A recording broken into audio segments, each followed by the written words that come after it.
Are they in there chatting already? Yeah, Kathleen, Patty, Satin, Kim, Jamie. Look, we got a crew in here. Hi, Welcome. guys. And Kim, Jamie. Oh Look, we shit! got a crew in here. Pause that. All right, so Joe's going to join us in just a few minutes. He's on his way home. I guess they had a flat tire, so he'll be here. Yeah, check how this works. Now we go live. Now the echo's gone. So it was a I noticed system. that. Everybody sounds like super clear. Yeah. So Perfect. it was something in the system. It's got something to do. That's strange. Never had that. You'll All right. probably find there'll be an update come through sometime during the week. They're probably working on stuff on the back Yeah. end. Yeah. I've been Jeez, running. it's like I've got to look next to me because every time Amy speaks, it's like Amy's right here next to me. I know that's why when I hear things like crickets in your room, it sounds like they're right behind me. Like It's the so longest. crystal clear. Yeah. No, I think Anyway, this guys, thank this you for joining us. Oh, go ahead, kid. I'm sorry. the snow has chased away all the crickets. Oh, lovely lipstick, Amy. Yeah, you definitely got to come up with some merch for that. Yep. Yeah, Uh, I need to go. I think I'm gonna do that. I'm gonna go in the weekend see if I can find some cheap ass purple lipstick. oh, yeah. I know my daughter does like makeup artist stuff, and I'm like, "Do you have any black? Do you have any?" She's like, Or "Why are you asking me this?" I'm like, "Don't yeah, worry about like it." gothic black lipstick. I'll Uh paint huh. my Like, give me all fingernails colors. black. And Yeah, then we hear what he says. yeah, What's he gonna call me, lipstick guy? yeah. He'll come up. Mm. He'll come up with a nickname. Oh, you're back to Scooby. So, guys, we had the radio show yesterday at noon. It really went off really well. Had a great group. Had some good people in it. You got me laughing now, Cam. And then a great first episode from doing Waniko's book, Elvis: The Twilight of the Memory. We had a great talk and chat, and then Inside the Studio was great today. Thanks for all the input in there. So now we're going to have some fun with a couple of interviews. Now I think we could just chat here a little bit. Give since it's his interview, I kind of want to give him the opportunity to get here during it. Yeah. So open forum. Oh, you know what? That reminds me. So I've been working on a radio show that will be kind of like an open forum. In fact, I changed the name because it just doesn't sound so ominous to open forum stories. Good, bad. Yeah, Joe just pulled in the driveway, so he'll be here. Open mic night. Yeah. Yeah. So this is okay. Where did I put that at? I think my coffee cup's too small. Open forum. Yeah, geez. So Definitely. this, I think, first of the week. Hopefully Monday. I got to talk to everybody who wants to be on the radio part of it. It's a call-in show. Chat. You can chat on Discord, or you can just listen to us. It's going to be just for different discussions and stuff that we're just not going to put on YouTube. And we'll talk about Donna. We'll talk about the problems that and the stories that people experience have gone through. We'll have good stories. This is going to be an open forum, and news of the week type of deal. And right now, my news of the week for Monday is going to be the denial of the book again. So, but there's lots of stories. A lot of shit could happen between now and Monday. I guess the Nile is not just a river in Egypt. Indeed, it's not. No, no, it's somewhere in Arkansas. So, Or Hernando, depending. oh yeah, I was trying to think of that earlier. I should have thought of Fernando the Bull. Oh yeah, Hernando. Um, Elvis history. Yeah, we got a nice little group here going here.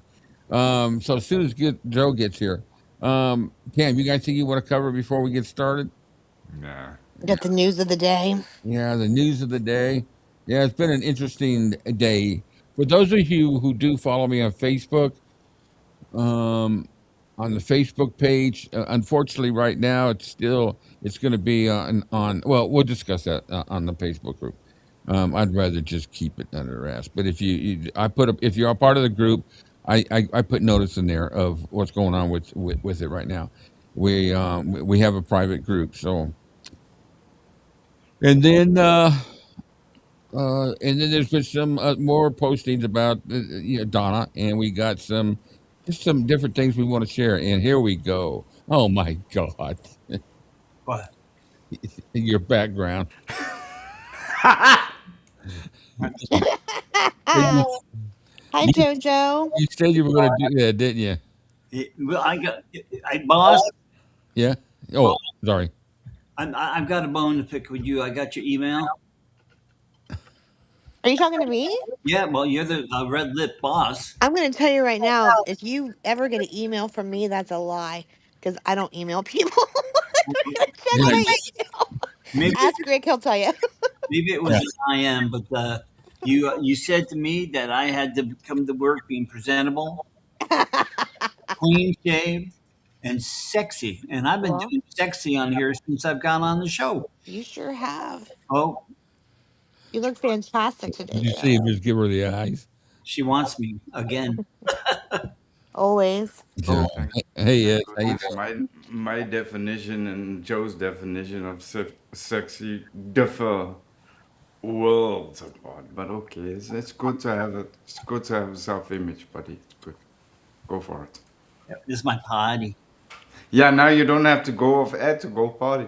That's right. Yeah, It's your party and you'll cry if you want to. just don't just mute your microphone. My Uh, bathroom. Kathleen's on the vegetables. Pickle, pickle, pickle.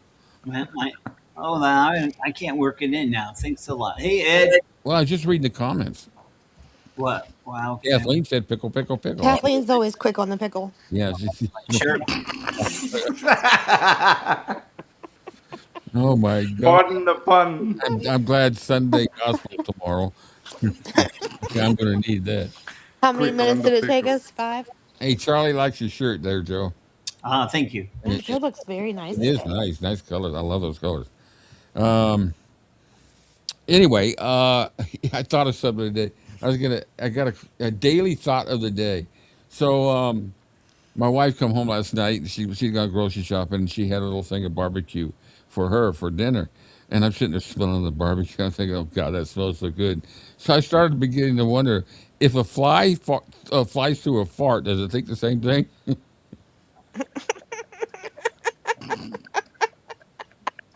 God, I wish I had thought of that one. Or Bro, thanks, Elvis History. That's my stupid Amy with extra lipstick. yeah, you see her little picture in there? I don't know how to make it bigger, so I have to figure it out. Oh, we could do that. Why aren't you here? Well, I am here, but I had a really super long work day yesterday, and I just don't feel so good. So I've been laying in bed all day. Okay. My God, look, she's only become the boss and she's got sick time already. That's right. Hey, Part of my It's benefits package. yeah, it's Oh, part of being the perks of being the boss. yeah. hey, I have a question before we start anything. It's a deep question. I don't think it's ever been heard before. Okay. But if Elvis was alive, what would he be doing now? Hey, Joe, you're fucking sick. So, Joe, I got a question to ask you. Hey, did you watch any videos this morning? No. I didn't think so. Oh no. Oh, is it?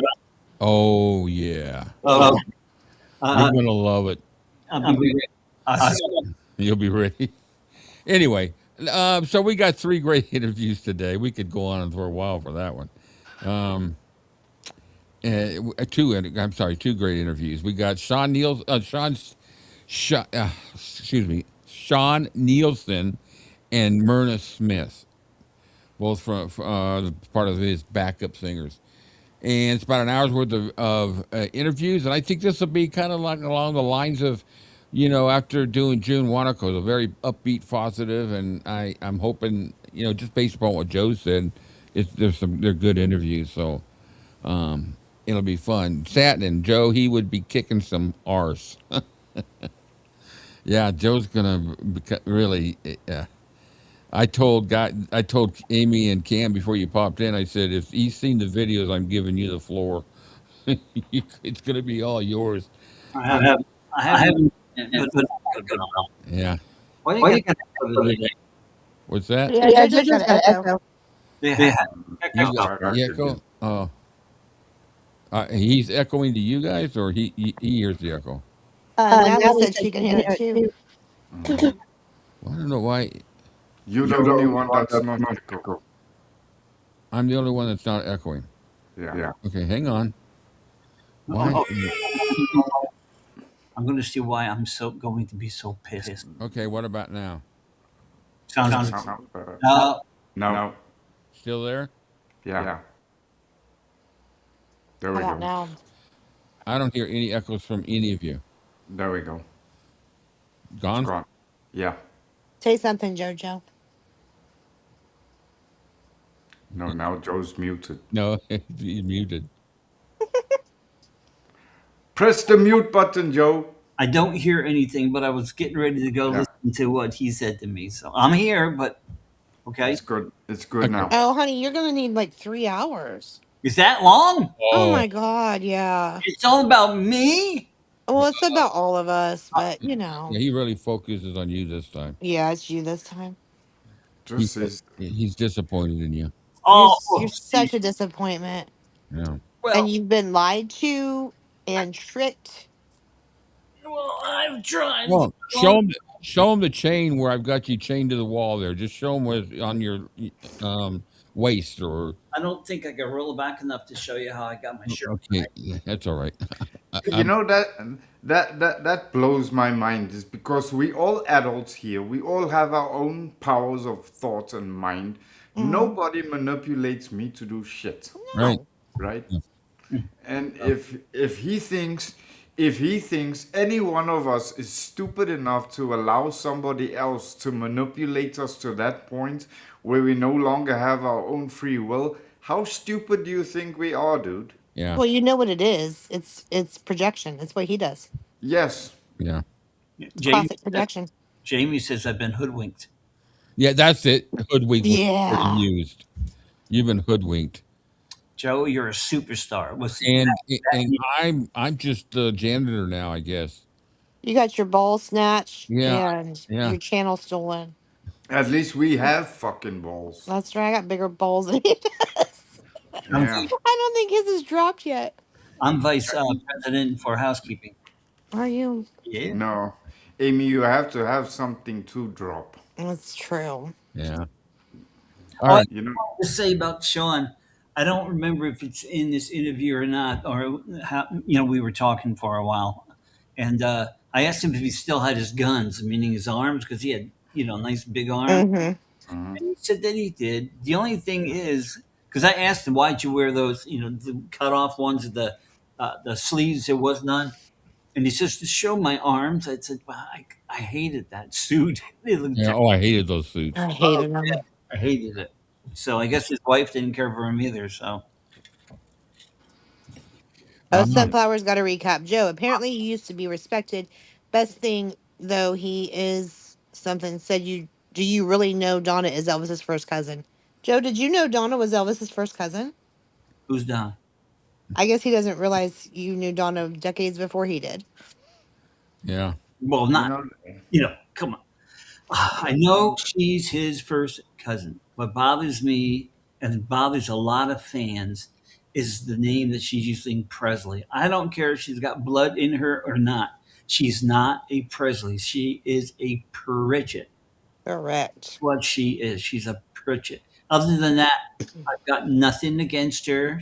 If she got rid of that, she'd be so much more popular around. Well, maybe not now because I think she's Too much has happened. yeah, too much has happened. But Yeah, Sunflower. He was. He did the Donna Presley early fan club. shut up. really? You knew about that. I told you I was high. All right, guys. Okay. I'm sure we'll be talking more during this today. It's like Natalie says, and I came across a couple of videos today, and it's so true. In terms of zodiac signs, unfortunately, Cancerians are those kind of people. They'll take shit up until a point, but if you start fucking with people they care about, then the ugly comes out. And I'm just about at that point to say, you know what? You have no fucking right. You don't know Joe as a person, Yep. but yet you think you're important enough to give an opinion on somebody that you have no idea about. You know what, dude? Get a fucking life. It's free. It's for nothing. But I guess that takes effort. I can't wait to You're, hear this. you'll rather sit there and badmouth people than actually go and work on yourself because newsflash, fuck not. Whatever you say about other people is a reflection on yourself. And all I can say is, thank God you are no longer involved in self motivating No people. shit. If you were, it would be the quickest you would wipe out planet Earth because you can't even motivate yourself to pull your head out your own ass. You'll rather do it to other people, and then you have the audacity to call other people bullies, but yet you sit there and venture opinions about people that you have no idea about, and then you say, oh no, but you surround, all you do is love people. Dude, if you loved people, then I don't want to know what hate is. So Agreed. go fuck Well yourself. Go said. do something with your time and go fuck yourself. You see, I don't say fuck nut. I usually say scrotum bag. Yeah. No, a scrotum bag serves a purpose, Joe. I'm the same way. Like, I'll take it. But if people start messing with my friends, then Yeah. Oh, I you're gonna can't get it. hear this. I can't wait to hear it. It's All so right. fucking pathetic. It's running the same old shit. Just constantly. Yeah. Same old shit, different day. And you know what? For a guy that says he has an Elvis channel, newsflash, fuck not. When last did you actually do an Elvis channel? You should change the name of your channel to bullying people because that's all you do. You sit and you talk about how the world has done you bad and how Hmm. people are bad against you and how people don't have anything nice to say about you. Well, if you had anything nice to say about people, maybe people would start seeing the nice in you, but that's not possible for you. So, newsflash, maybe you should change your channel name. See, he's the one that you should be picking on, not me. His And channel has been hijacked by two senior citizen women. Okay. I'm so sick and tired of this fucking idiot coming and thinking that he can badmouth you guys and badmouth the people that are watching us, but he doesn't have the balls. He'll rather sit in the back row of these chats and send his little minions to come and stir shit and talk shit, but he doesn't have the balls. He'll sit behind his little computer and badmouth people and threaten people with the law and all the rest of it, but you won't come and show your face? Grow Yep. a sack of balls, you fucking you asshole. Jan, the boss is here. I completely approve this message. No, we can make it very clear that he's And always been Kim wouldn't give invited. a shit if I did or didn't, so there's that too. Yeah, and he's always been invited to come on the show. Let's But he never does. talk about it. No, because he can't. He can't do it live. He can't stand it because he has to be in control. Because Hmm. he's chicken shit. Yeah. All right, let's enjoy a show right now, and we'll catch to the next on the break. Yes, hi, is Mr. Neilson there? This is he. Mr. Neilson, thank you very much for doing this Really, for I like me. Kim's My name is comment. Joe KREIN. Alrighty. I've always been a very big fan, not just of Elvis, but of you. You have a beautiful voice, a God-given gift, I must say. She forgives. I always loved the Softly As I Leave You. And praise for Yeah, her. that was Yeah. a very special song. Was Elvis's favorite song from you, or? Well, that was one of his favorite duets that we did. The story. Would you like to hear how that came about, or? Please, sir. We were backstage at the Hilton in his dressing room, and he was evidently, I think the singer John Gary had told him the story about and Elvis was telling the story about that John had told him about the man who was dying, and I knew the song. I had sung it in the past, but I loved the song. And I was sitting down, so I sat down at the piano and began to softly play it and sing it. And while I was doing that, he began to recite the words softly behind me as we did on stage. And his dad, Vernon, said, Elvis, that's beautiful. I want you to do it on stage. Elvis said, that's a good idea. Said, somebody go find Glenn D. So we had to run. They had sent a search party out to find Glenn and brought him backstage. And we kind of ran through it backstage, and we did it that night on that night. And it got a tremendous reception. A unique situation there. The very first night we did it together, I was over in the corner out of the spotlight. They had just a spotlight on him. The next night he made sure that they had a spotlight on me also. That's just kind of the way he was. Yeah, other people that I've talked to said that he, when somebody was like, say if it was Kathy, and Kathy was doing a solo, he didn't want the light on him. She was singing. Yeah, that's a good point, Shannon. Thank you. I'm going to pause it here for a second. This is all for entertainment purposes only. Our comments are our opinions only. We make no claims as to fact, and the viewer should make their own opinions. All opinions are welcome on Elvis-A-Z. Thank you for your support. All right. Thanks, guys. Thank you, Shannon. You know, he still had... It was her... Huh? Shaun still had those costumes. Did he really? Yeah, he still had them. Yeah. Wow. It just doesn't... Well, of course, I'm a guy, but it just... I just... In the 70s, even in the 70s, I think it was pretty bad. But when he asked me to come down, I almost pushed myself more because I wanted to get one of his costumes. Yeah. Yeah. And that was good. You know, a lot of people wouldn't do that. That's very true. I'll give you an example of that. I mean, I was with a group. Of course, I'm giving away a story that I'm also writing in my book. Well, I won't. No, then I won't use it. Don't worry. I don't mind. It don't. You know, that's not going to sell or not sell it one way or the other. But I had a group together that we did an opening show in Tahoe for Jimmy Dean once. And we did a song, an old gospel song called "You Can't Be a Beacon If Your Light Don't Shine." And when we finished, we literally got a standing ovation. We were out there to sing backup and open the show. After that, he told them every night that we usually open the show, but one of the boys had a cold tonight. They couldn't open. We were basically replaced by an elephant act. Oh my goodness. Oh. Oh, but that was the difference. And you know, he was just not insecure at all. He had no reason to be. Elvis didn't. He wasn't afraid of. And he wanted, if somebody was doing the show, he wanted to show them out. He was proud of his people. That was his attitude. Well, everybody that was in his show was top notch.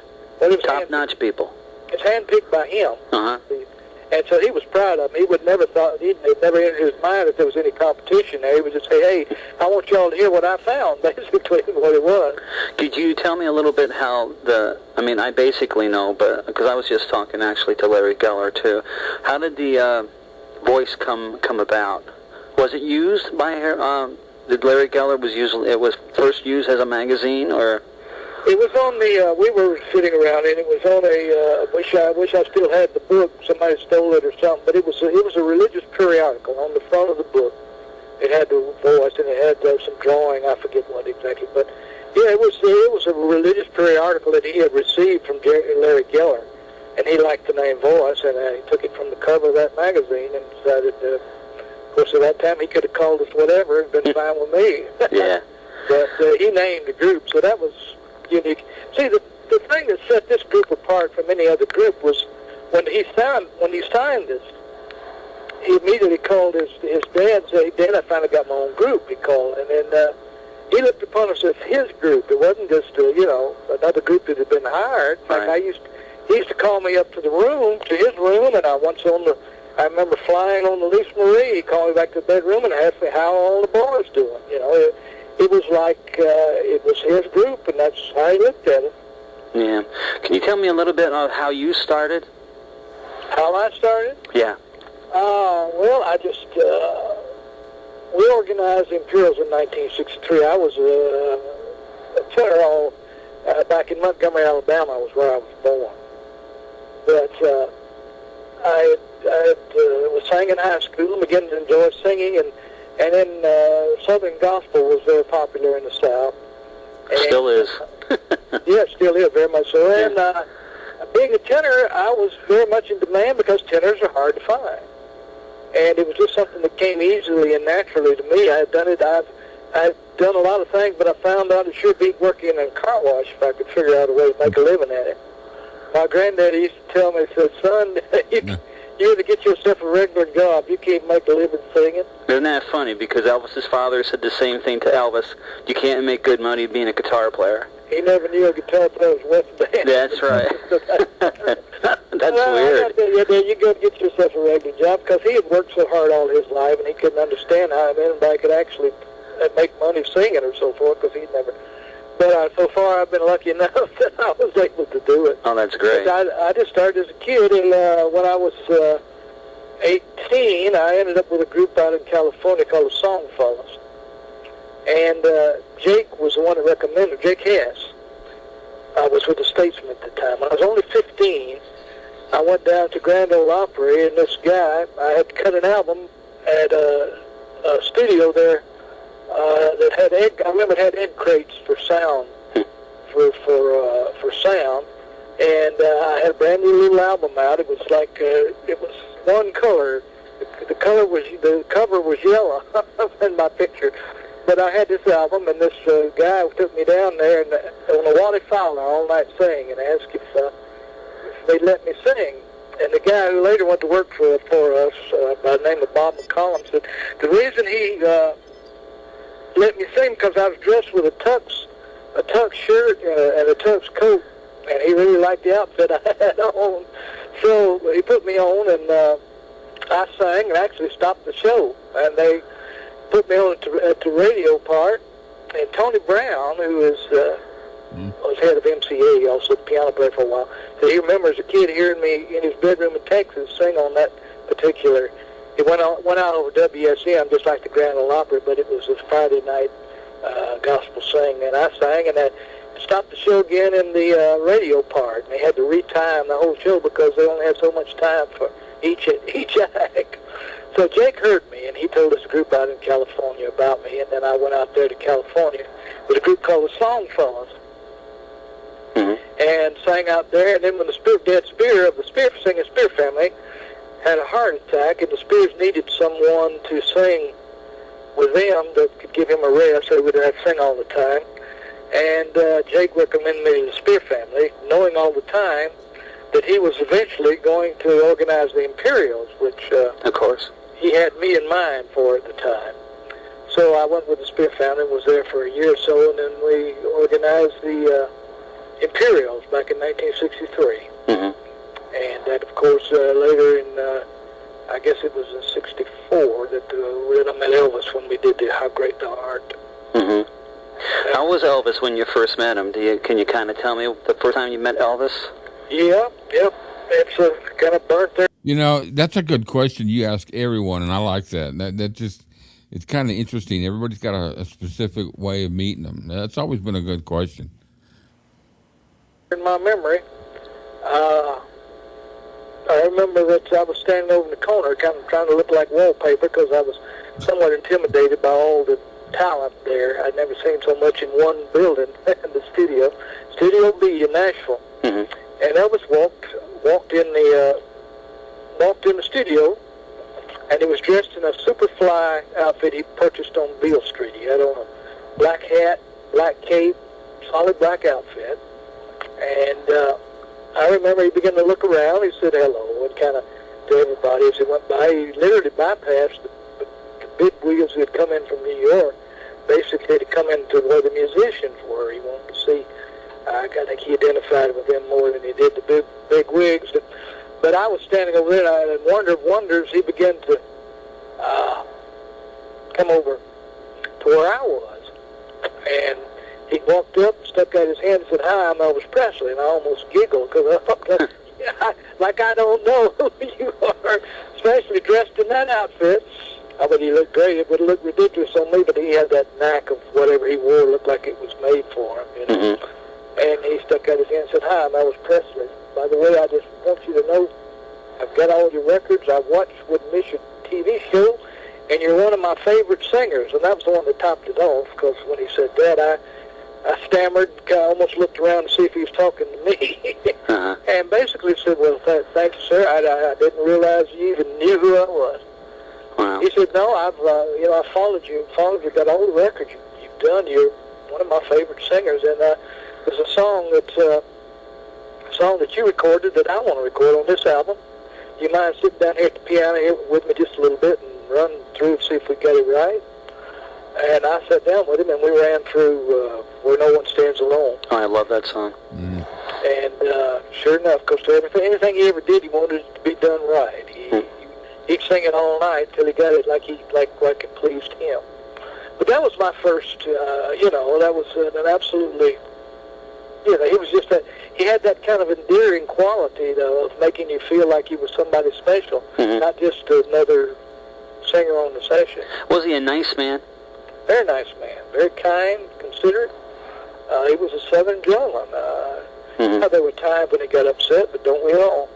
Yeah, yeah. But he wanted everything to be, like you said, absolutely top notch. We shared that. We were both perfectionists, and he liked that about me, and I liked that about him. We knew that whatever we did, we wanted to be the absolute best it could be. How long were you with the Elvis Presley show?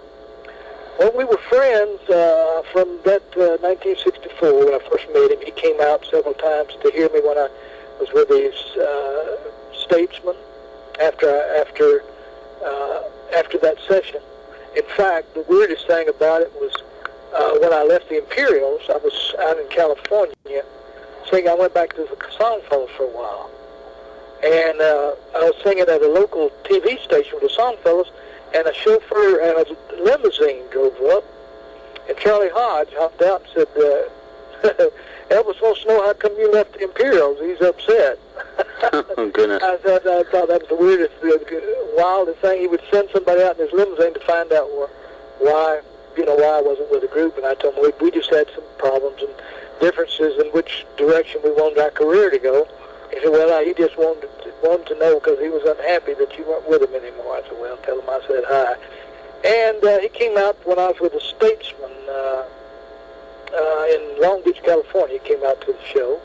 Saw him several times. He came out to the convention. And the thing that stands out for me in Long Beach when he came out, right around 68, or 69, I guess it was, he asked me if I'd sing a song that he had recorded, that I had recorded. It was a favorite of his that he later recorded, and incidentally, when I heard it, I knew, because he did the exact same arrangement of it that I had done on my album, a song called The Impossible Dream. And he sent Charlie around to ask if I'd sing it for him on the show that night in Long Beach. And I said, yeah, I'll be happy to, and so I did it that night. And after I finished it, he sent Charlie to bring me backstage to say hello. And when I did, that was when he put a TCB around my neck. Oh, wow. And gave me a hug and told me this was a token of his appreciation of what my music had meant to him for all these years. Do you still have it? Oh, yeah. Yeah, I still have it. Oh, that's great. Yeah, that was... I was in then once I got my TCB, So you were with the Elvis Presley show later on in his life, wasn't you? Or 1973, I joined him. Right after he returned from that Aloha from Hawaii special. And I was with him from then on until I was with him in Voice from 72 to approximately around 75, I guess. 73, excuse me, 73, 74, 75. And then the group, he quit, he left Las Vegas. He quit touring there for a while. He got sick and left Vegas. And so I put a group together back in Nashville and was singing at I remember it was a Holiday Inn. I had a full band, a girl singer, and the whole bit. And I got a call from Red, said, Elvis wants you to join him in Las Vegas. How much, would you do it? How much would you charge him and so forth? I said, well, I've got a contract here, but let me see if I can get out of it. So I had a former Miss Tennessee singing with me, and I had a good band, so I talked to the guy.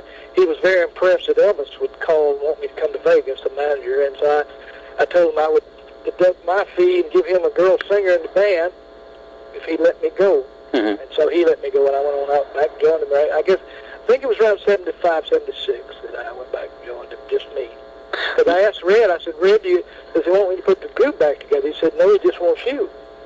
So I said, well, okay. So I went back and joined him in 75. What did you think of the hysteria of an Elvis Presley show? I mean, I often wondered about that. I remember standing there. There were times when I stood most of the time next to Estelle, the Sweet Inspirations, on stage. And there were times when we literally could not hear each other. We stood right next to each other. mm-hmm. There was one time in Pennsylvania when they had women, they made the mistake of having women security guards, and the women literally charged the stage with such gusto that they broke some of the security guards' ribs. Goodness. They had injuries such as that. There were times when it was almost frightening. I thought, you had to stop. What if these people ever actually broke through and got it? And what would they do if they got to us on stage? Well, he had real good security, though. Oh, yeah, he had security, but you need more than he had when there's 10,000 people right in front of the stage. Yeah. What are you going to do with 10,000 people when you got maybe 5, 6, 7, 8, 10 bodyguards at the most? Mm-hmm. You know, it's funny because I was talking to Larry Geller and Ed Banja and Dick Grobe, and it seems like they all said that Elvis considered the Sahara-Tahoe like a vacation. I was told that he didn't really care for Vegas, and it was just because it never stopped, and that they just thought of it as being a vacation, Sahara-Tahoe. Is that the way it was, and can you tell me any stories about the Sahara-Tahoe that you remember? Or? You know, I think he considered it more a vacation in Tahoe than he did in Vegas. But I think he was more relaxed in Tahoe for some reason. Like I said, he considered it a vacation. But it was, I can't really, it for some reason doesn't stand out in my memory as much as Las Vegas. Really? I guess it was because it was a little more laid back and just, if anything, less hectic. Of course, they were always sold out. But he seemed to be more relaxed on stage and did it whatever he wanted to do. Mm-hmm. I think they let him, in Vegas they wanted him off the stage for 45 minutes if they could get him off. Most of the time they couldn't because they wanted the people in the casinos gambling, of course, and when they were in there listening to Elvis, they weren't spending money. Now, Larry remembers did some death threats at the Sahara-Tahoe. Do you remember any of those? I know the one, somebody took a crayon and Dick Grobe was telling me about it and put a target on a poster. Do you remember that? I think that happened before I joined him in '73. Uh-huh. But yeah, there were several times that thing happened. But I think that possibly happened before I joined him. Do you remember any other security problems or any cool things that happened? I mean, he was constantly giving things away. Do you remember any? I'm kind of looking for something that the book is going to be coming out in 2007 in Germany. We're doing it because there's really not a lot about the Sahara-Tahoe. Vegas has been done to death. Right. So we have a whole bunch of photos that's never been seen before, and so it's going to be a picture book with some information from, well, hopefully, you and Dick Grobe and other people. You're actually the first show person. I've talked to other entourage members, but you're the first show person, so I'm hoping to get some kind of stories on the stage stories, and I'm hoping to talk to Myrna next. So if you can think of anything. There's not much that took place for me that was memorable in Tahoe. I can tell you one thing that maybe I wouldn't want to be quoted that happened that probably you won't hear about. Well, I won't write it then if you don't want it, but I wouldn't mind. I don't mind you writing. Just don't necessarily say it was me that told you. Okay. One interesting thing that I remember that happened, but this again was in Las Vegas, but this could be anywhere. But Chuck Berry, not Chuck Berry, but Chubby Checker came up to visit, I believe it was. Came up to the suite. And I'll never forget, on the way out, one of his musicians or something lifted a ashtray, took an ashtray out of the suite, but he was just taking it because he wanted a souvenir. Mm-hmm. But I remember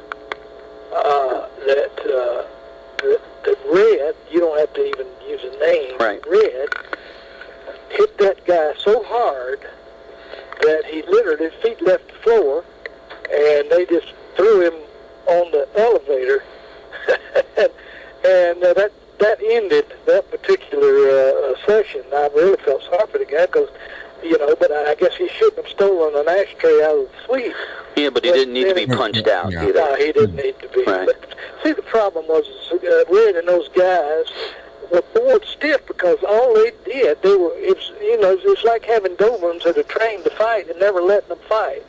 They were just looking for a reason to get into a rumble. Mm-hmm. Which I think is why eventually they were, they got almost dangerous.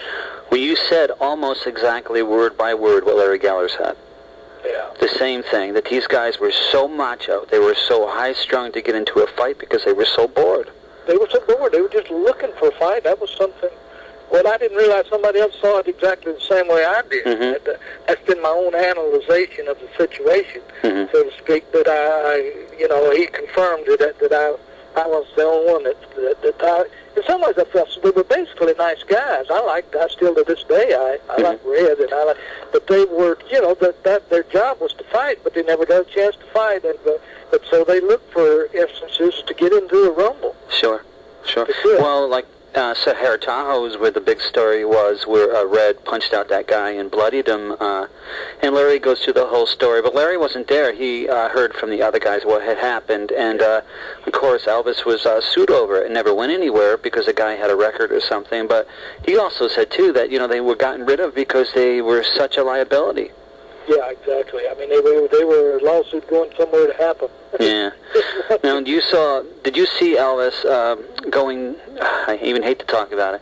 You must have seen Elvis starting to go downhill. You must have been worried about him, and that's the sad thing about it was he was in such beautiful shape when he got back from Hawaii.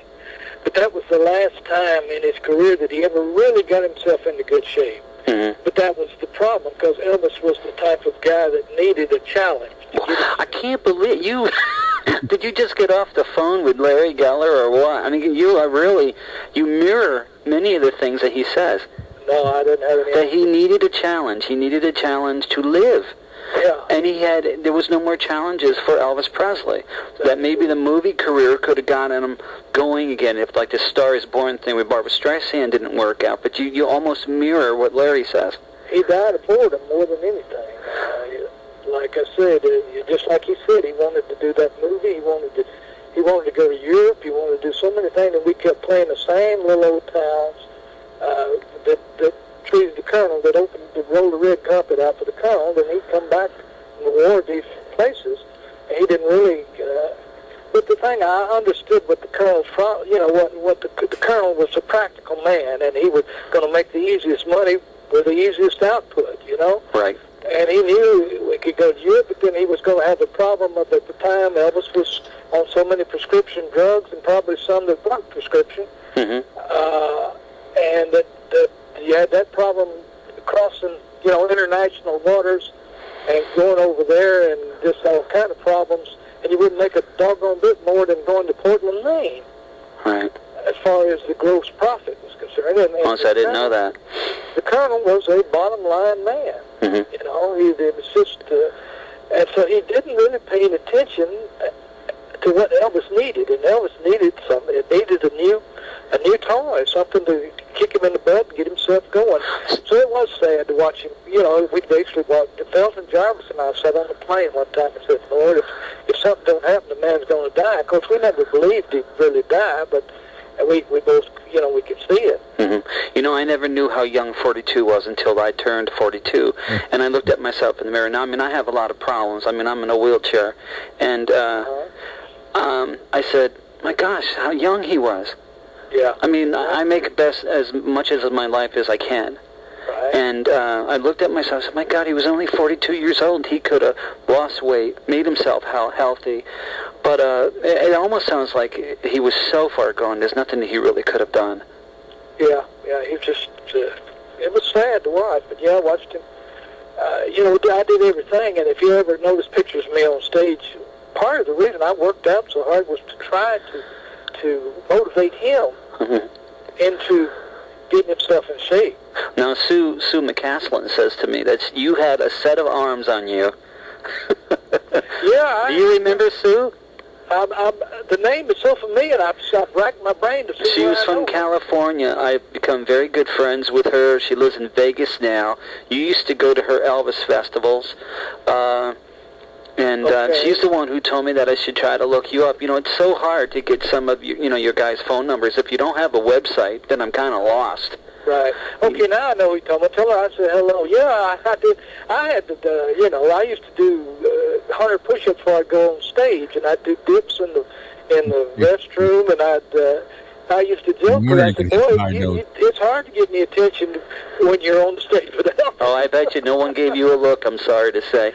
Well, I did have one girl that said, I saw you before I saw him. Oh, really?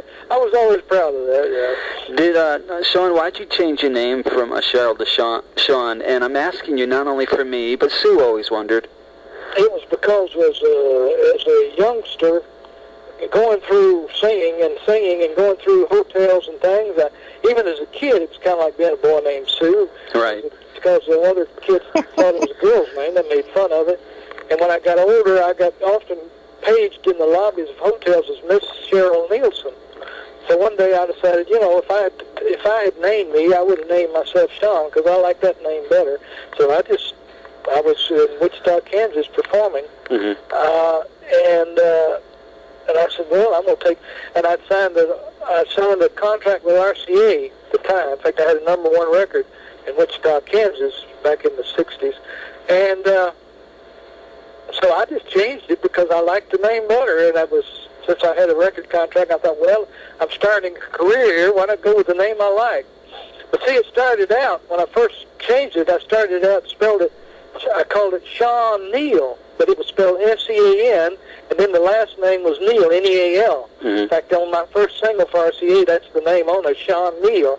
But the country DJs were calling it Obscene. So I said, let's change that to S-H-A-U-N, and then I eventually went back to the Neilson. But that's how it happened. What did you think of Colonel Parker? I won't hold you to anything. Oh, that's right. It don't matter. He's gone anyhow. Right. His silence is deafening. The silence says everything. nice pause right there. But he's a cool guy. Yeah. He gave Joe an opportunity to ask questions, and he answered questions very well. He liked to talk about Elvis. There's no doubt. He's a nice guy. Yeah. It's not, and it's just that Mama used to tell me if you can't say something good about somebody, don't say nothing. So I got to think it over. The Colonel, in my estimation, my personal opinion, the Colonel made Elvis in the beginning and destroyed him in the end. Really? That's my personal opinion, and I don't think he did it on purpose. Right. I just think, I do believe that the Colonel was responsible for Elvis' success, but I think he was also partly responsible for his demise because he wouldn't let him do his movies and things that would have motivated him to get himself into shape. That's probably the best Vernon? quote on Colonel I've ever heard. Yeah. That just nails it perfectly. Yeah. It's almost like he watched my video. Almost like he did. Vernon? Vernon was I liked Vernon fine, but Vernon was strange. I mean, they were all the time, when we had to go up and beg for our money to Graceland, every time we were supposed to get paid, we had to literally drive over to Memphis and beg to get our check. And why is that? Because Vernon was tight. Vernon would, in fact, there was times they were threatening to turn the water and the lights off because Vernon didn't want to pay any bills. He was in charge of the money. He was just always afraid they were going to be broke, just like they were when Elvis, when they lived in the projects, I guess. That's the thing I could ever figure out. I think Vernon was a nice man. I don't think he was a very smart man. That was my personal observation. How about Priscilla? Priscilla told me, last time I talked to Priscilla, I was at whatever we reviewed Elvis in Graceland. They had the musicians come over, and as I went through, I conveyed my condolences. She told me, she said, "I just want you to know, we used to listen to your records by the album, and you brought them a lot of happiness." And I said, "Well, thank you. That was very kind." You know, if she said that, first of all, when did? Well, I guess he would have heard her before. Never mind. Yeah, but I mean, she acts like she really enjoyed sitting up there and listening to stuff Elvis liked, and Yeah. we know she didn't. Well, I was just thinking of the time that they knew each other would have been the time that she wasn't even living at Graceland anymore, anyways. Yeah, he Uh, probably never really met her yeah. that during that time, because when he come on 73, Yeah, he came in like around 73, and they were gone. She was gone. Well, she was actually gone. What the end she of? was gone by early 71, technically. Yeah, and so That's interesting about Vernon, making them yeah, wait. Elvis would have been pissed yeah, about that. yeah. I heard someone else say that once before, or read it in a book. It just said it like that, and I'm just like, it's not far off from how I feel about Vernon as far as being tight, Yeah, but to be that tight and just hold people's money, yeah, that today they would not go over very well with some of the associations that you have to deal with on pay or what government agencies. Well, I can't think of the agency that does it. That's the last time I've ever had a chance to talk with. Labor Oh, so Department. you were at the funeral? But actually, not the funeral. They just there were some of us that weren't invited to the funeral. We were invited to come down there on the day before and view him laying there in Grayson. Uh-huh. And that's where I was there. I didn't go to the funeral. Which I was happy because it was such a, as you know, it was chaotic funeral. But we viewed his body in the casket there at Graceland on the day before before the funeral. It must. They say he looked. Larry said he looked beautiful. Absolutely the best he looked in. He looked beautiful. Well, he looked good. I mean, but you could, he still looked swollen and bigger than he should have been. Mm-hmm. I mean, it wasn't like he looked on the '68 comeback special. Right. Put it that way. Right. Yeah. Well, is there a second part to this? There must be. I'll have to look. Yeah, there must be. But you learning a lot? I think there's some really good things. Yeah, this is really good. It's a great interview. I'll let's see. Let me take that out. Yeah, I think it's great. He's easy to listen to, and he's got some great stories. Mm-hmm. He's got some opinions of people that he has no problem expressing, at least on most of them. I mean, about Vernon not being really smart. That part comment I didn't like. Yeah, I know you didn't like it, but that's what second and third person that you've listened to said the same thing, and they were there. Yeah, well, I know. I think I think they're judging upon the old stereotype. Poor Southern,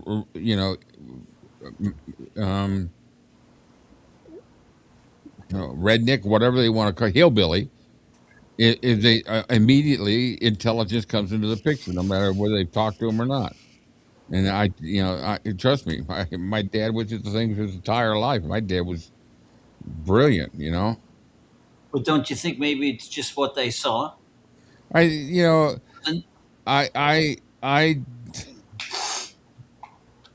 and the only way I could say that anybody could say anything about Vernon's intelligence is if they sat down and had long conversations with him. They judging off of just not getting paid quickly or just little in meetings. You don't judge a person's intelligence that way. Oh no. I think sometimes people take lack of education as lack of intelligence, and that's not Yeah, always true. that's what I was. Yeah. Yeah, and the way of speaking, like my whole family's from the South. My dad's family's from Hazard, Kentucky, so it's like super thick. So people kind of confuse that with that accent with, well, you've got to be dumb, and that's not always the case. Yeah. I mean, one of my siblings is went to the highest level of college of any of us, and she's probably the most common sense wise dumbest person I know. Wow. God, I'm picking on Presley blood. I'm in trouble.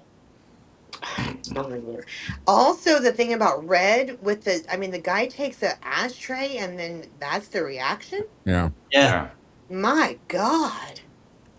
And And he was a none of little the, afraid to say it, right? Because Red would have been yeah, still alive by this point. they're It just really speaks to who they really were. And I disagree. I mean, I have two sons. When they get bored, they don't want to beat people up.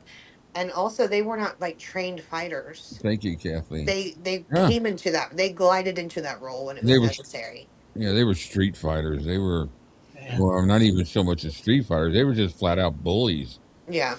Yeah. They saw that as a powerful position to throw people around. Street thugs.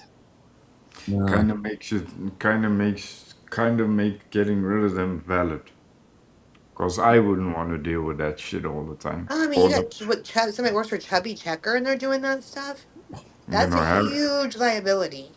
Every time somebody walks in the room, you have to worry about if this guy looks at you askew, you're gonna get your teeth knocked out.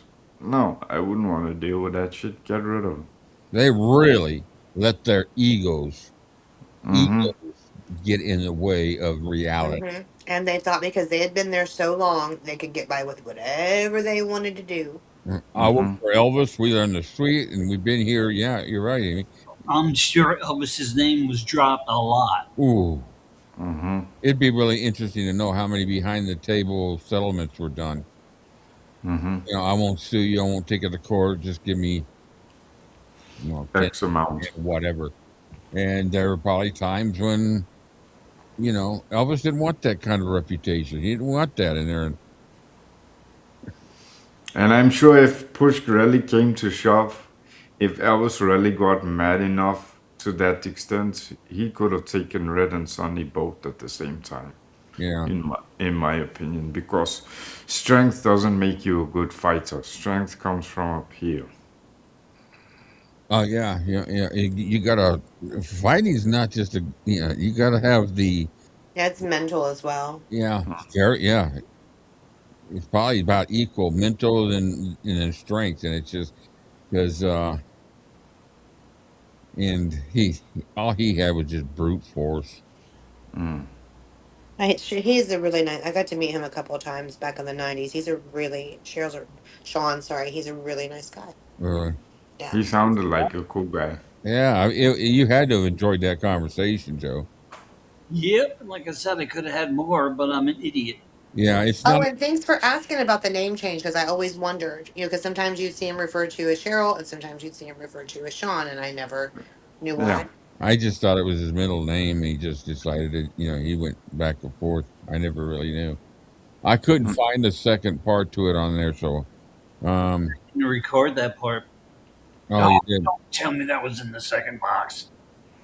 I don't know. Yeah, I think I've only ever listened to the first part on your channel, Joe. Oh, I'm sorry. I don't remember the That's second all right. part, but No. it could be there. We got what was interesting. You said you wanted to talk to Myrna Smith next, And then here she comes. and here she comes. Just that worked out pretty well. Boy, she was feeling her oats. Was she? Oh, I love Myrna. I love her. but she had a drinking problem. Yeah, she's a little, yeah. Yeah, I saw one interview with her that I thought it was more than alcohol on that one. She had that little I don't want to say because What are you talking about? Yeah. you know, it gives you those jitters and the jumpiness. All right, here's a little Myrna Smith. Wasn't she the one that was married to Jerry for a little while? Yeah. Yeah. Oh, you doing hers now too? Oh, Yeah. That's, bye. well, I asked you if it was okay. No, it's fine. I just got to go do something. I'll be right back. Oh, You gotta go party? if I hear that toilet behind you flush, Oh, jeez, okay.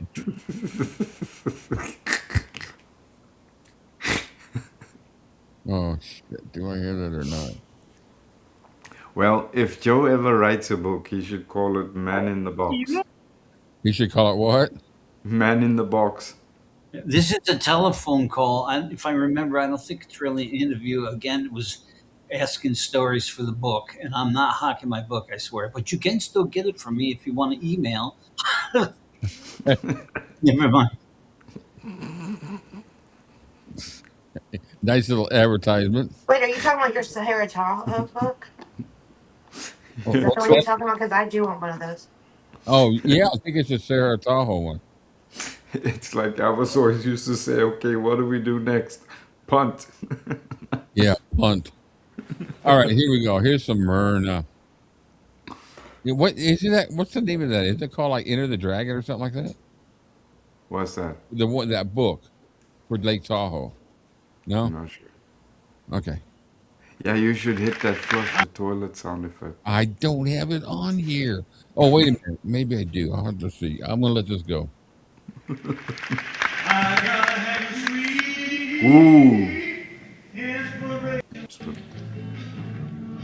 I need you here on my microphone every hour of the day. Without your sweet inspiration, the lonely hours of the night just don't go my way. Oh, getting to love needs sweet inspiration. And that's alright, you know, that's alright. But you, like a sweet inspiration, yeah. We know that just ain't no telling what the satisfies the whole mind do. So, can you tell me a little bit about yourself? Where were you born? Where did you grow up? I was born and raised in Newark, New Jersey. Oh, my goodness. Not far from you, huh? No, not at all. And a lot of my family still lives there. I moved to California in 1973. I bought a house here, but that was because Jerry Schilling, who I later married, lived here, and we were dating. So I bought a house, and for my mother and my son and myself when I got mad at Jerry. And Yeah, she's nice. moved out here, and Elvis had just given me a 1975 Cadillac. So I flew to Memphis to pick up the car, and Jerry did too. I mean, Elvis had given him a car too. So we all drove out. I had my son's friend, and my brother, my mother, and Jerry, and myself. We all drove from Memphis to California. Wow. And that was good for a new car. You could, right. Yeah. Yeah, but it was such, it was a Cadillac, and I wasn't used to No. a car that big. Yeah, Elvis liked his Cadillacs, didn't he? Yeah, he did. When did you start? When did you start in the music business? I've always been in the music business since I was 5. My father had a radio show in New Jersey, a gospel show, and so he took me to the gospel show when I was 5, and I sang on the gospel show. So that was fun. And you later became in groups, or? I mean, you didn't start right off with the Sweets, did you? Yes, I did. Oh, did you? I taught school too. I taught high school English for 3 years, and then but I was singing all along. I was working all along, doing sessions and stuff like that. The first session I did was with Dionne Warwick. Oh, I love her. And Burt Bacharach had called me and told me, you got to do this session. So I said, because Dionne had called me previously, and I didn't want to do a session. I was afraid. And so Burt called me and convinced me to do a session with Dionne. So I'm on all of Dionne's early stuff. Wow. And then I did sessions all along, But Dionne and I went to the same church. Dionne, her sister Dee Dee, and Missy Houston, who's Whitney Houston's mother. Yeah. She was our choir director, and she was one of the sweet inspirations. Another God-given talent. Yes, she is. Oh, goodness. And so I did sessions and all of that until we became a sweet inspiration. Right. Jerry Wexler called us into his office and gave us the proposition, you know, said, would you girls like to have a group of your own? So of course we said yes, even though we were doing other things, you know. So I had to quit teaching school. I didn't have to. I taught a little longer, you know, but quit teaching school so I could do this singing thing, which has always been the love of my life. And then I taught. Keep and then, breathing heavy. because we were traveling so much, I had to leave the teaching job. So I left and became a session singer and an entertainer. I don't think How did you my former students know about that. One of the kids that I had in my English class, let's see, who did he meet? He met somebody that I know. Oh, he wrote to my our producer, and he wanted to know, was I the same Myrna Smith that used to be his teacher? And so he wrote him back, yes, it was the same one. I was a teacher in South Brunswick. So when did the Sweet Inspirations get the Elvis gig? In 1969. Wow, right from the beginning, yes. Wow, and what did you think? Actually, we weren't too impressed. Really? You know, that's funny that you said that. A lot of the people that I've interviewed had said the same thing. So, so you weren't really an Elvis fan? No, I wasn't an Elvis fan until I met him. And then I became one instantly. So you became a fan of the man? A fan of the man, yes. Yeah, he was a wonderful man. Can you tell me about when you first met him? Well, we were sitting on the stage at the, wasn't the Hilton then, it was the International. We were sitting on stage waiting for him to appear for rehearsal. And then we're sitting there for about an hour, and then all of a sudden we hear these loud footsteps and talking coming down. And it was Elvis and the guys. And he walked right over to us and gave us each a kiss on the lips. It was wonderful. And it was really sweet. He was a sweet guy. Very sweet, very normal. Was he a nice man? I mean, a lot of people say, oh, yeah, of course he was. But, I mean, was he a good... And I think you know what I mean. Was he a good man? Absolutely. Absolutely. A good man. And he and I, we became real good friends, you know, because I was dating Jerry, and so we flew with him on his plane instead of... I stopped flying with the group and started flying with Elvis. Because of Jerry, yeah. Yeah. And he was wonderful, you know. We'd leave right after the show if we were going to the next city. And we'd go to the next city. Go to the next city, and the rest of the band and singers didn't leave till the next morning. So I would get a good night's sleep. It must have been something to be on tour. It must have been grinding for both of you. It was, but you don't realize you're tired until you get home. Really? Yeah. I mean, when the tour's all over and you're finally... It's over and you get home for about 2 or 3 days, you just sack out, you know. That's when you get tired. But if you keep going, you could probably go forever. But once you stop, you know, you get tired. You did an awful lot of shows, it seems. I mean... I think about almost 1,400, I think. Wow. Yeah. You know, a friend of mine, Suma Castle, and I, we're writing a book on the Sahara Tahoe. It's going to be put out by Prairie-Tome Publishing, and it's going to be out in about a year. Do you have any stories about the Sahara Tahoe? And I'm about what? The Sahara Tahoe. The Sahara Tahoe. Because, I mean, when I talked to Mr. Neilson, Shaun said, you know, that it was very much laid back.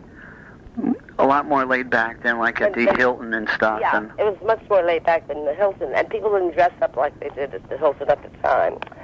Because we used to put on gowns, you know, to get dressed in the evening. People used to dress up much more then than they do now. They didn't wear jeans in the casino. You either had on a suit or a gown, and it was was very nice. I liked it a lot. Do you have any special stories about the Tahoe that you can remember, or? I don't remember if this is Tahoe or not. I don't think. No, it wasn't Tahoe. Tahoe. It was very laid back. I didn't like Tahoe as much as I liked Vegas, of course, because I liked all the splash and the air of Vegas. But we were working, and so wherever you're working, you get up for the show, and that's what I did. I was surprised. I was talking to one of the other guys too, and they said that. I mean, I had read in books that there were times when people made threats against Elvis. Do you ever remember any of that, or do you ever remember when you were having to be careful because there was a threat made against him?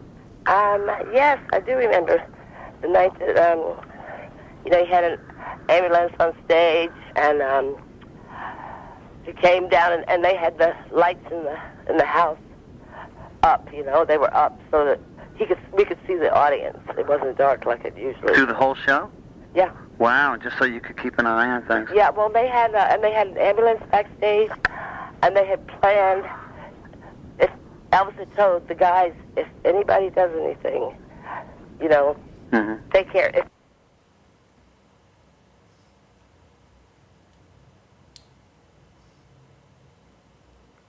I'm not swearing. I swear, boss.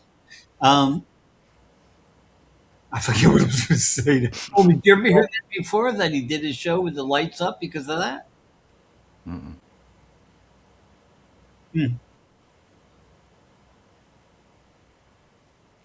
I can't hear him. Yeah, I know. I had it on mute.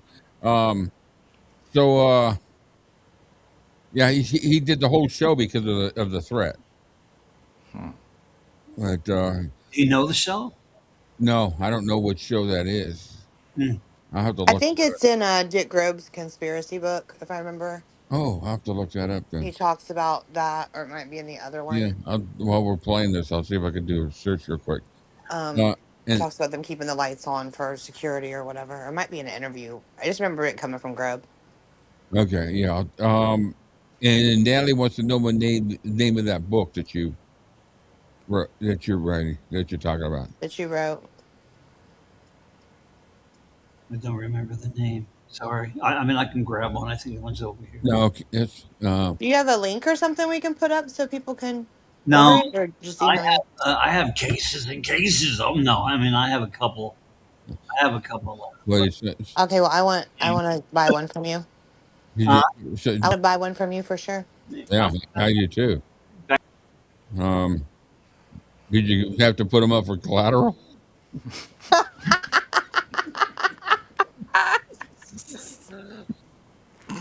I can't hear you, JoJo. I think he stepped away for a minute. Wait a minute. Let's see what he's doing. He's getting the books, probably.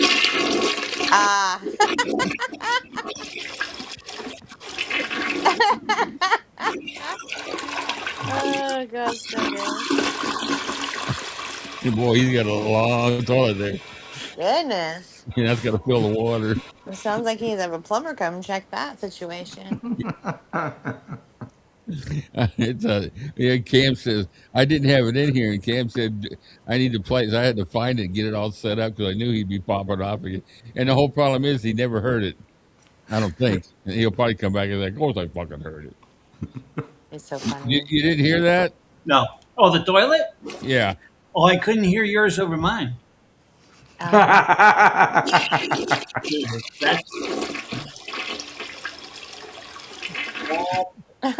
yeah, that's the book, yeah. Okay. I like that book. Yeah, I definitely want to. I want to get a copy of it too. World's Best Kept Secret, Elvis live at the Sahara Tahoe. Yeah, I asked. World's Best Kept Secret. Okay. Yep. I know that you probably didn't hear me, but I asked you if you had to put them up for collateral. Collateral. Oh, no. All right, here we go. I want to see if I can find that information while this is playing. Do you still stand by every word in that book today, Joe?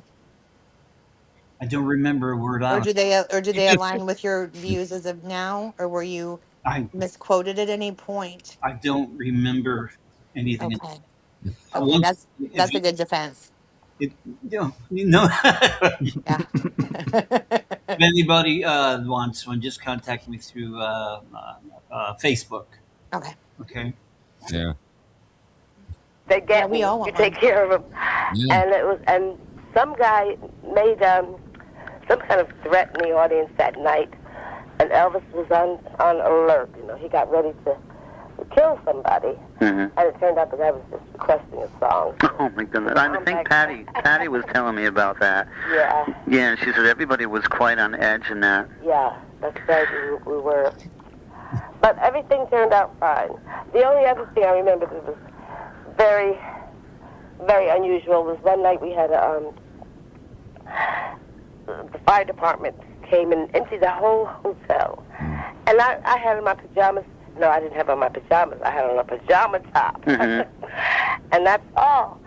And Jerry was still downstairs with Elvis, because I had gone right upstairs after the last show. I put my pajamas on to go to bed, and there was a fire alarm.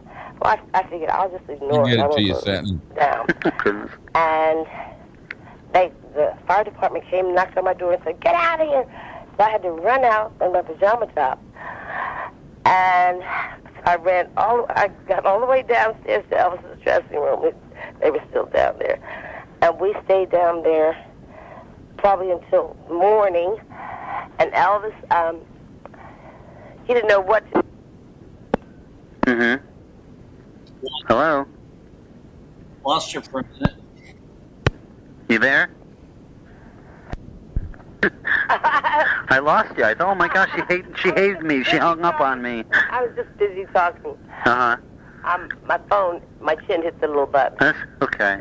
So Elvis, he was, he wanted to do something. So it was kind of dark down in the showroom. So we went up to the showroom, all of us who were with him that night.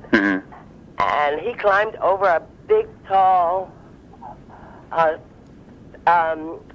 it was like, it was where Anne Margaret fallen or something. You know, she fell and injured her face. And well, it was that stuff, paint and stuff like that. This is my favorite Elvis story ever, by the way. This big, tall fence and got the paint, came back up, and went out in the audience and painted one of the... that was at the International. Yeah, at the International. And that still was there? That was supposed to be me and Jerry. That was What's that? Is it the angel being dark? Is it still there? I don't think so. And I think because there's a soundboard of him talking about doing that. Right. And I think it was more than one. Because he said it would be like more inclusive, so everybody in the audience would be represented. I would have left the angel there. I mean, because they've redone that whole, showroom. Yeah. I've got a picture of it somewhere. Do you? Oh, cool. Yeah, I'll have to find it. You're talking about the angels on the wall? And then, there was there was some cherubs on the wall. Cherubs, and he painted some of them black. Yeah. Weird ass dolls on the wall. Yeah. International people angry about that at all, or? I don't think so. I mean, what could they do if they were? Yeah, and that was like that for quite a while. Yes, it was. It was like that for a long time. Yeah. He had the run of the hotel. It must have been awfully hard for Elvis with all the guys and that around him constantly. I mean, did he ever want to be by himself, or? He did get a chance to be by himself. He when he was in his room, usually if he didn't invite anybody in, it was just he and his girlfriend, whoever that happened to be. So he spent the time that he wanted by himself, but he didn't want to be by himself. He wanted somebody there with him because he didn't want to have what happened. Right. Patty said the same thing, that he liked to have people around, that she could never really go home, that he wanted her to stay longer and that. Right. I wonder why that was. I mean, I myself like to be by myself every once in a while, but he seemed like he had a need. Well, that's because people wanted to be around him so much that he just... Now, he liked company. But he picked his times when he would have company. Other than that, he would, he'd be in that bedroom. But he would invite you in. To his bedroom? Into his bedroom, yeah. I mean, my mother would shoot me if I ever invited somebody into my bedroom and talk. But that was his. It was funny because Sam Thompson was saying to me, Joe, I can't tell you how many times that we'd went into the bathroom and would have conversations. Oh, yes. If he wanted to get you alone, he knew how to do it. That was his office, basically, when he was on the road. Yes, and I remember one night, let's see, who was that? She did these movies. What's that, Joe? See, that's why I do it. I do all my stuff in my body. Yeah, even go live, right? I just noticed I got to be careful to move my head because if I go too far, it looks like they're poopy. It does. Doesn't it? Sorry. I'm glad you noticed that, not me. Were kind of sexual. Mm-hmm. What was her name? She was big. She was in a big movie. It was big in the 70s, I think. Oh, the Behind the Green Door? Or? I don't think that was the name of it, but I can't. It was a long time ago. Mm-hmm. Her name was it Mary? I can't remember, but she came to visit him, Mm-hmm. and she had on a black dress and nothing under it. And you could see through the dress. And she brought a guy with her, and there were people in the bedroom, and Elvis, there were 3 or 4 people in the bedroom. So Elvis said, Myrna, come in here. So I had to go in and pretend I was his girlfriend that night. Mm-hmm. For some reason, he didn't have a girlfriend that night. So we just sat in there and talked, and I had to sit right next to him. And because he was afraid of this. What is her name? I'll have to call you back when I remember her name. 'Cause I can't remember. He didn't want anything to do with her. No, he didn't want anything to do with her. And she was the type who was going to get him if she could, intimidate him. He didn't want that. So she wanted to be all over him. And Yeah. I mean, that happened a lot. Not just that woman, but Mm-hmm. a lot of Thanks, people, Francis. a lot of girls. Do you remember the fight at the 𝗂𝗃𝗃𝗃 when somebody was beat up? I was talking to 𝗘𝗃𝗃𝗃 about it. I guess somebody tried to get into the 𝗂𝗃𝗃𝗃, the room upstairs in the penthouse, and then I guess they popped the guy. I was on that floor that night. Do you know the true story about that? Over the years, David Stanley says this, Shaun Neilson says this. Well, I was on the same floor with Elvis because Jerry had to stay on the same floor. And what had happened was there was this guy who came upstairs to see Elvis after the show. And I don't know what he did with the lights in the hall, Mm-hmm. but the lights went out, and so Elvis goes running out there. I guess he had some kind of threat that night. Mm-hmm. Anyway, he goes running out there, and there was, an altercation, and Elvis got his punches in, and Red and Sonny got theirs in. Well, they were like pit dogs anyway. Yes. That must have been so, it was funny because Shaun Neilson described them as pit bulls who never got into any fight. So they were always ready to go. I mean, but, now was Elvis really good as karate as, was he really good, or did he basically get the belts because he was Elvis? He wasn't as good as has been touted, Oh, that's what I thought. Yeah, no, he wasn't that good. He did a lot of working out when he was kind of not in the position to be doing it. Mm-hmm. He wasn't mentally alert at the time. He had some drugs or something, so he Right. Wow. Well, Elvis was human. Yeah. Yes, he was human. Mm-hmm. And, whatever he did, it's okay with me because he treated me wonderfully. Mm-hmm. He was a wonderful guy. It must have been hard when But I question her answer because really, how much was she around him outside the stage in rehearsals? Well, she was with Schilling at the time, wasn't she? And Schilling was around them a lot. Yeah, she was with married to Schilling at the time, so I think she traveled with like the guys versus the band. Mm-hmm. Right. Going downhill. Well, actually, it didn't bother me until he actually died because I always, I had been to Memphis a lot of times, been to the hospital when he was in the hospital, Mm-hmm. saw him fat, gray-haired and everything. So I knew he could pull it together. I had no idea he was going to die. How did you find out, Myrna? How did you? We were on our way to New York, I think. Mm-hmm. But we had gotten as far as I think it was gotten as far as not Tahoe. Tahoe maybe. Gotten that far. No, it wasn't Tahoe. I don't know where it was. But we landed our plane. They told us just to turn around and go back to L.A. And instead, we landed our plane because we just figured we had forgotten somebody. So we were at the point where we're going to tell them to take a private plane, take another plane because we were on the private plane. Just go get a ticket and take a plane. So we landed the plane, and I had already fallen asleep. So when Marty Harrell, he's a good guy for you to interview too. I don't think I even know the name.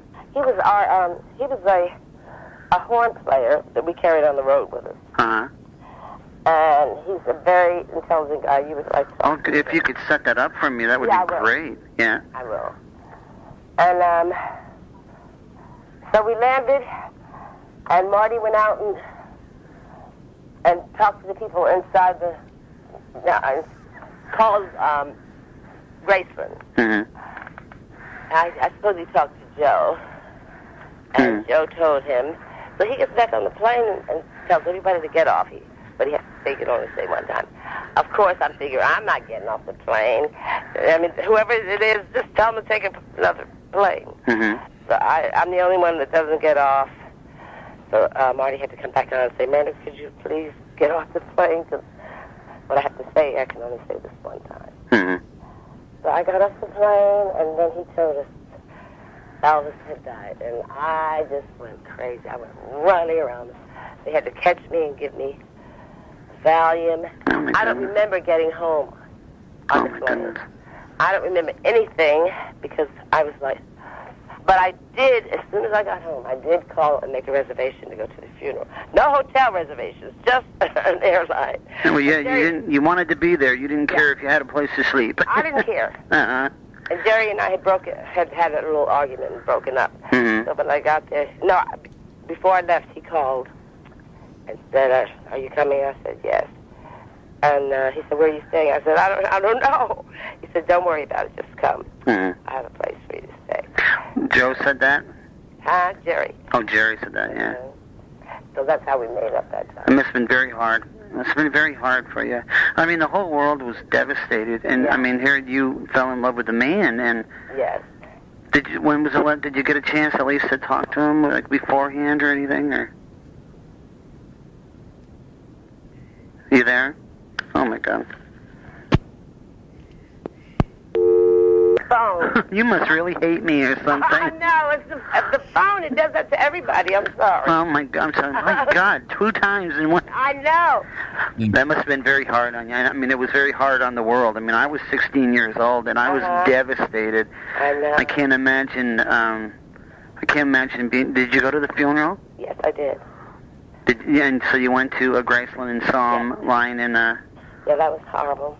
Oh, it must have been. And they said it was brutal. The heat was brutal. It was. In fact, we had to, fans were coming from everywhere, and they were letting them in to view his body.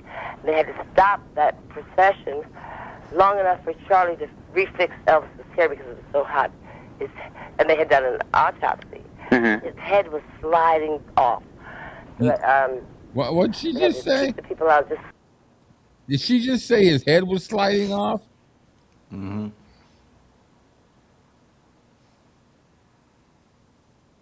Yep. I mean, not to be morbid, but did they not secure the skull back on after they did the autopsy proper? Yeah, that's what I wonder if they used glue. And the glue was, I can't. No. That's the thing I can't do. Can't hear you, Joe. That is what they do sometimes. But yeah, they usually put a suture or something in. Yeah. Yeah, I know. I mean, I know how his was cut, so I just don't know. I can't. I gotta tap out on that one. But yeah, it wouldn't surprise me. I mean, I think everything was so shoddily put together. Yeah. and so quick. If you think about how quick it happened, and then the Yeah. viewing's already the next day. Yeah, Yeah. especially such a high profile. Yeah. Yeah. Message for to fix. Mhm. Yeah. It was very nice of Vernon to allow people to see the body. Yeah. Was Vernon and I'm That's sorry. not usually heard of with a person of his stature, you know. Well, you think about it. You're right. The time that they had, you're not just talking about the process for Elvis.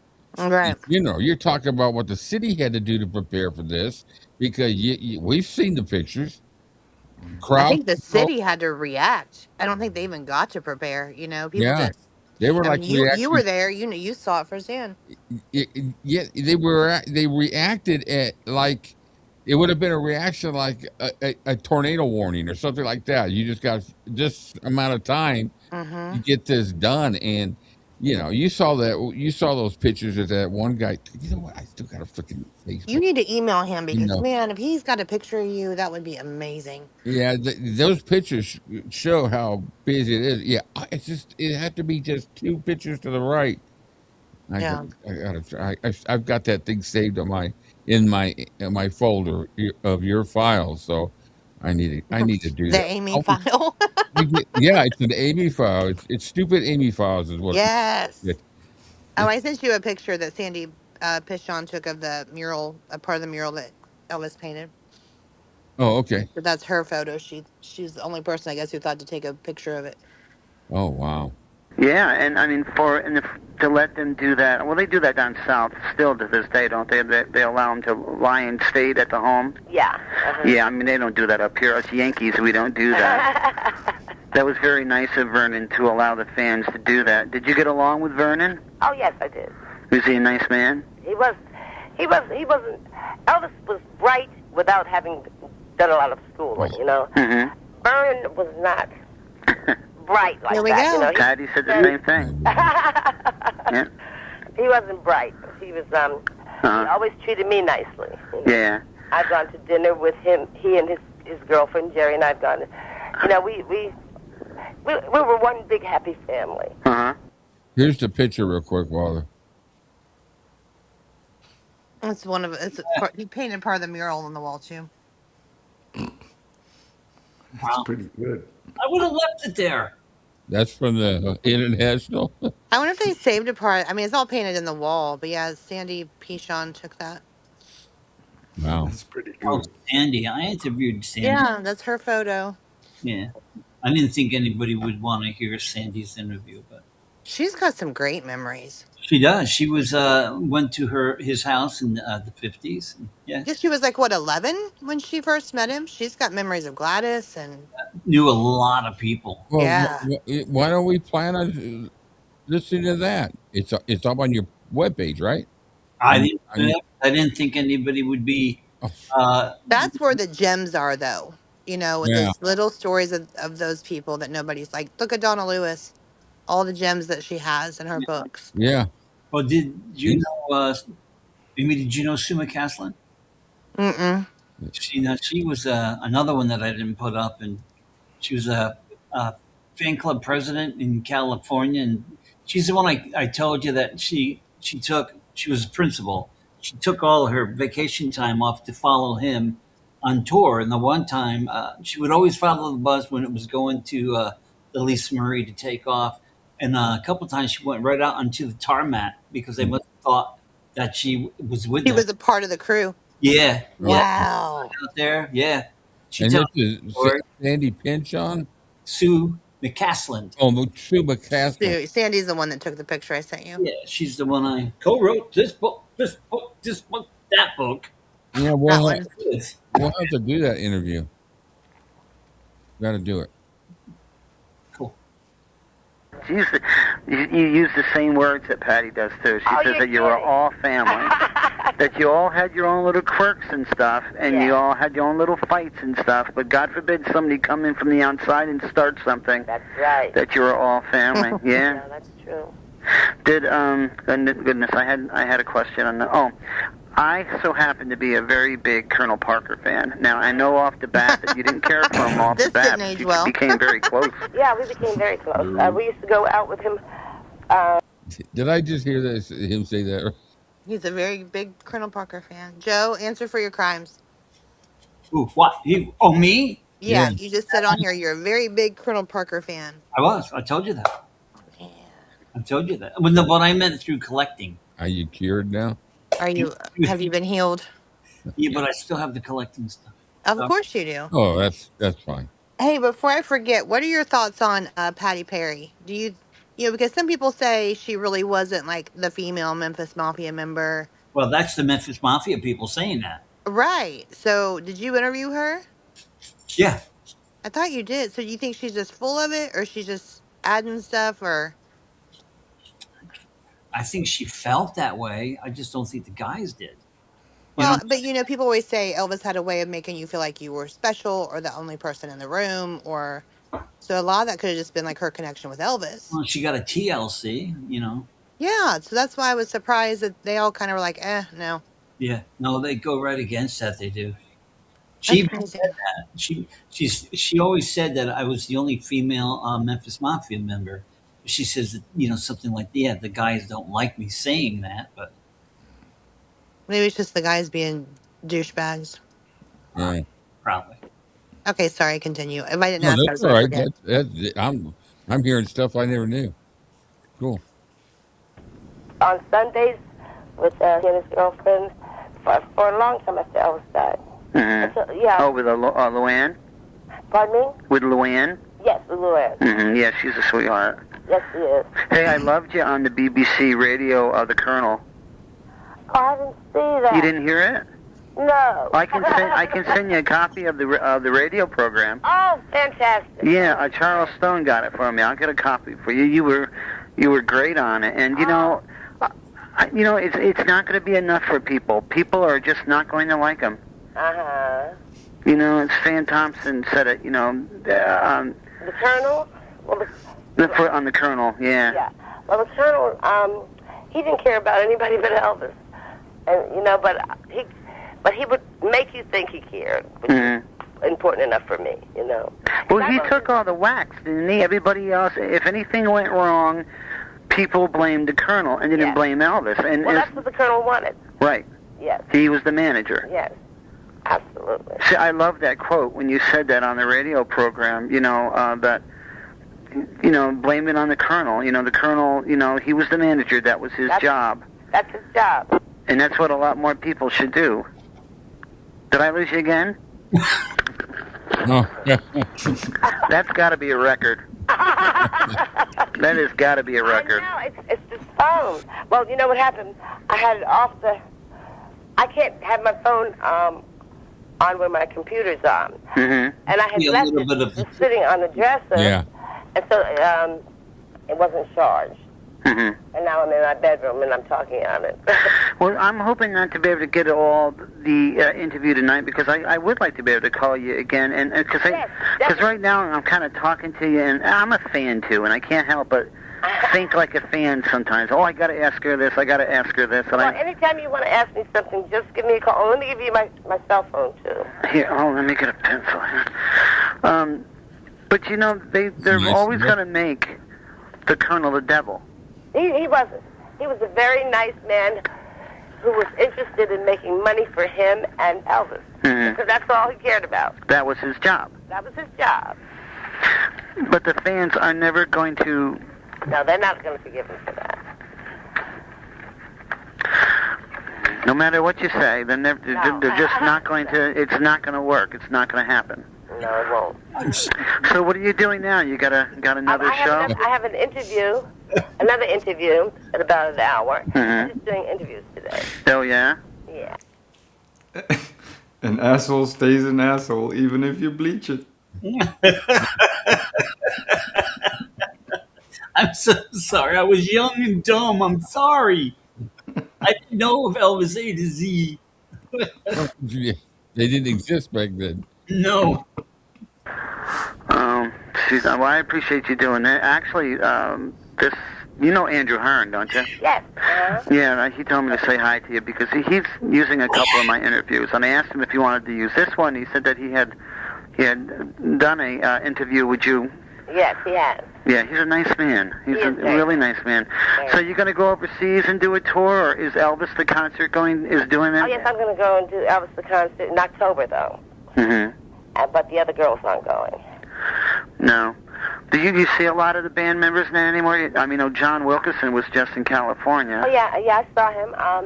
Yeah, I still work with those guys, and I still do a lot of, interviews, and we do shows, with Elvis tribute artists. Yeah. And a lot of times these people are on it. Isn't that hard to do? Is that kind of hard to do? I mean, it was at first. But it's not now. You know? Even bad ones? Oh, it's hard if they're bad. You must say, oh my God, okay, I'm getting paid. Yeah, it can be pretty bad if they're bad. Yeah. Is it hard too? I mean, like... There's not another Elvis, and no. You don't expect there to be. That only is going to happen once in a lifetime. I mean, he was so charismatic. He was so talented. It must have been hard for you to do Elvis the concert too, and see him up on that big screen. It must make you think back. Well, in the beginning, it was very hard. I mean, I just broke down and started crying. Oh goodness. And everybody's going, "What's wrong with you?" It was just very hard. Yeah, there he is. He's right there. I loved Elvis. I really loved him. So it hurt my heart, Did he believe in karma? And I know he believed in God. And you seemed like he was searching for something toward the end there. He was, but I don't know what it was. He wouldn't. You don't know what it was? No, I don't. He wouldn't tell me. I mean, I even as a fan could see that he was searching for something. That he was. I wish I knew. As a fan, you always wish that you could have met him and said, Elvis, something's happening. You need to straighten your act out. But like you said, you wouldn't have even known he was sick. Anything was wrong with. I mean, if you were close. Yeah, I know it now, but then, Goodness. Hey, I'm going to let you go, but I'm certainly going to call you back again. And call me anytime. I really enjoy talking to you. Okay, I appreciate it. I don't want to be a pest, though. Even if you hung up on me 3 times. Okay. Thank you very much. Okay, I love you. Thank you. Bye-bye. Bye-bye. That was a good interview. Very cool. Sounds really friendly. Yeah, carry on. I'm glad you liked it. Did you learn anything that you didn't know? Not really. Well, I learned some information. What you got in the in-between chatter from you guys, and which this stirred it all up. So, what's hard is this was done so many years ago. If we didn't know about it, we know about it now. Yeah. That's the hard part. It's interesting to watch the progress or the evolution of the hatred for Parker as it goes. Yeah. Then, he was a good guy, or he just then it just gets worse and worse. And now with what we're discovering with the guardian ad litem, it's like fuck. Now we got to go back to Vernon. There's another one saying the same thing. Go back to who? Vernon, and how she said too that he wasn't. Oh yeah. I was a genius? Nah, he wasn't a genius. Not like me. But I just think some of their opinions, and I'm not saying it's all of them, but of the people that said those, none of them were people that were daily associates or hung around him. They just saw him periodically or at the shows or during work, and there is a stereotype for that. Dumb hillbillies, it's just like any other culture. There's stereotypes about them. I think I resent it a lot because I'm Southern. I've lived here the majority of my life, but my dad was born and raised. He always called himself, oh, they can call me a dumb hillbilly all I want. I'm the one that always wins out. So, and he did. It just. Jamie says we now know who loves Parker. Right. Yeah. Well, I'm so sorry. I'm so sorry. I'm sorry. You know what? Here, listen to this, Cam. So Parker lover. Joe comes on board.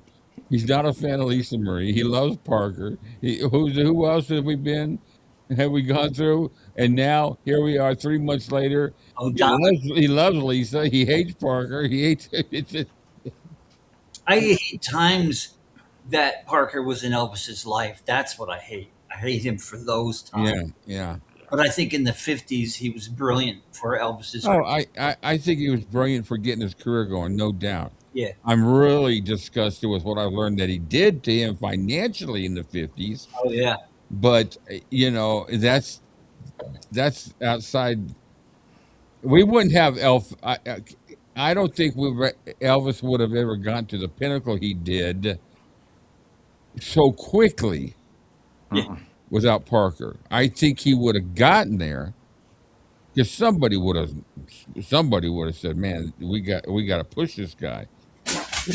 But it's just how he did it, and he got him there from what was the 55 to 60, 5 years. He got him to the top. He was actually at the top of the world in 56. By the time 56 rolled in, he ruled the world in music. I think in the 50s, the shuckster in him worked. Oh yeah, that whole Carney thing, that whole billboards and stuff, and Oh yeah, kinds of advertisements and those shirts he used to wear. It's just, I give it to him. But I tell you what, I'll never think less of that aspect of it, but I sure think less of the man himself and what he did to Elvis. Yeah, he definitely overstepped the boundary in terms of their relationship was never strictly business. Yeah, that's a good point, Patty. The archives that are at Graceland, they would never have been that big of archives if it hadn't been for Vernon, who couldn't throw a fucking thing away. Oh, I thought it was Elvis that couldn't do it. No, he couldn't do it either. But we got all the stuff from the 50s and Elvis growing up. I mean, geez, look what they find. They get his bicycle, and they got his guitar that he first bought, and all that stuff. And they saved everything. The receipts, Thank goodness. pay stubs, and that's. I don't think. I bet you there's not another entertainer with that big of an archive. Not even Liberace. No. Saw his archives, and there's not as much as you would think. What was I going to say? Oh, shit, I hate when I do this. Okay, never mind. So those were two good interviews. I enjoyed that. I'm glad you enjoyed it. I really like that. We've had some good upbeat shows lately, haven't we? Well, kind of. At least 3/4 of a show. It's probably in that box. Oh my God. Anyway, I'll pull up the interview. What was her name? McCaskey? McCaslin? I didn't put it on the computer because I didn't think anybody would care. Or Shaun's. Yeah, we care. I'll listen to anything about Elvis. I thought it was. I think he's correct, though. I think they'd have a fan's point of view and stuff like that. I know Sue talks about how she had, maybe not on the tape she didn't, but Sue was the one that actually was able to put the Burning Love suit on and one of the other ones on. And I told her, well, I'm not happy about that. And that's when I told her that the last person that should have been in those jumpsuits was Elvis. Yeah. That's just the way I feel. Yeah, I don't think anybody ever should put their bodies in there. Kurt Russell did one. Yeah. He did it for the movie. And outside of it wouldn't have bothered me if Benjamin had done it, but outside of that, nobody should have ever put their bodies in those things. Amy, are you still there? Yeah, I'm still here. I'm just making some food. You guys don't want to hear my microwave and stuff going off to you? Oh, does Kurt Russell still have that jumpsuit? Did they give it? Did they give it to him? He stole it. Yeah. Was it the Madison Square Garden jumpsuit? Yeah. He didn't bring it back, did he? Is that what it was? He kept it. Oh, so that's why. No, it ended up being auctioned, but then it got called out for being a fake, the one that was auctioned. Yeah. So I don't know if anybody really truly knows where that one is. Yeah, he just took it home and kept it. That's right. Yeah. Yeah. And that's such an iconic historical jumpsuit. Oh yeah. So it's not at Graceland. No, I don't. I'm not sure, so I I don't. can't say. But yeah, I, I am. I wouldn't know, but I'll look, but I don't think so. See, that's one of those things that has got to be at Graceland. But see, like recently, I know they've over the years they've bought things back from auction. So, no. but I don't think it is. And I'm a fan of Kurt Russell's. I just wish she hadn't done that. But Yeah. again, like that was Lisa's. Yeah. Yeah. He stole. Yeah, he stole it. But again, I don't think at that time they were thinking this was going to last. No. I mean, obviously, Vernon giving all that stuff to Jimmy Velvet, like, yeah, here, take, you have that. And I just don't think they really thought about it. Didn't Jimmy Velvet get a lot of that from Delta? Delta and Vernon, because Vernon was giving him stuff for the museum across the street. And Well, then when Vernon to loan, quote, and then when Vernon died, he just kept it. Hmm. He didn't say, like, here, I was going to use this on loan. He just kept it. Even fans. Yeah. Let me see. You about my age, Amy? No, I'm going to be 50 in 28 days. Oh, screw you. So you never saw the Jimmy Velvet Museum? Not where it was across from Graceland, no. Yeah, I saw it I when said they like the little traveling thing he had going yeah, on for a while. Yeah, I saw that one. saw that. Yeah, and I was impressed with some of that stuff. But I was at the age where I wasn't impressed by some of that stuff. But you look at it now and you're impressed again. You're right. Yeah. Yeah, I Yeah, started going to Memphis and doing that kind of stuff when I was 12. nice museum. You guys would have liked it. Yeah, it was really Yeah. cool. But yeah, at the time, like I look back on who all I got to meet, and I'm like, I didn't really even think about it. You know, there's You so many you things I would talking have asked. you talking about the one that was across from Graceland? Yeah, well, I don't know if it's directly across, but it was like Jimmy Velvet's. Yeah, I went there when it was there. Did you? Yeah, when on one of my trips to Graceland back in what years was it there? I went to Graceland from 1983 until 2013. Between those years, I think I went a total of 8 times. Well, see, I think he would have been gone then because of the estate taken over. Maybe not, because I know they kind of bought those buildings out as Elisa's owned Oh them. yeah, you're right. They But you could be right because they didn't own all those across the street immediately. They had to wait till the leases were up and yeah, you're right. Or next door on the yes. same side of the street that they went crazy and finally got him to leave or put out or something. It was a store. Boulevard Souvenirs, That's it. Or they went after him for freaking years and and freaking. they've not done shit with it. Yep. Yeah. Okay, it opened on June 78 for the Jimmy Velvet Um, one. what year did I know I went there Let me one see year when it left Memphis. before they opened Graceland. I was in. We drove through Graceland on the way to St. Louis. Okay, so he says 78 to 82 before Graceland opened its doors. Oh, So he would have been gone, and they probably wouldn't have wanted to compete Was he with doing him. the same museum, a traveling museum at the time, or did He he? did it. Then I think after that is when he did the traveling museum. Huh? And then now I think he just sells his stuff, and then he does COAs on stuff, like saying if it's real or fake or whatever. Yeah. Um, I agree with him. Sometimes I don't. because there was a bunch of in about 78, 79. We were driving through Memphis to go to St. Louis, and there was a bunch of stores right across the street from Graceland. They were yeah, selling that would have been then. bootleg albums and Like the Hickory CDs. Log and all Yeah, that stuff. yeah. I bought some stuff in there. I think I bought some like little shot glasses, and I bought some. My daughter liked to collect spoons and a lot of different things. I remember going through there. And then the people who owned the Hickory Log, didn't they buy the Dolan Street house? Yeah. Yeah. Oh. Yeah. They didn't. There's your useless information for the day. Mm. Did anybody in the chat go to and see Jimmy Velvet's museum or traveling museum? I think so. Do you remember Elvis? Elvis-A-Z? Somebody I mentioned do. And what was the museum in Gatlinburg? Moon. Because I went to that one. That was a cool one. Yeah, there was one. Something. The Moon family had a Elvis Elvis museum. I don't remember the name of it. Well, now I gotta Amy know. said that. I don't. I remember going to a museum there, but shit, that's back when Charlie Hodge was there. I was going to say Pigeon Forge, and he didn't. Jamie says the Moon family had an Elvis museum in Pigeon Forge, Tennessee. Had a car and a jacket he wore and roustabout and a TCB ring.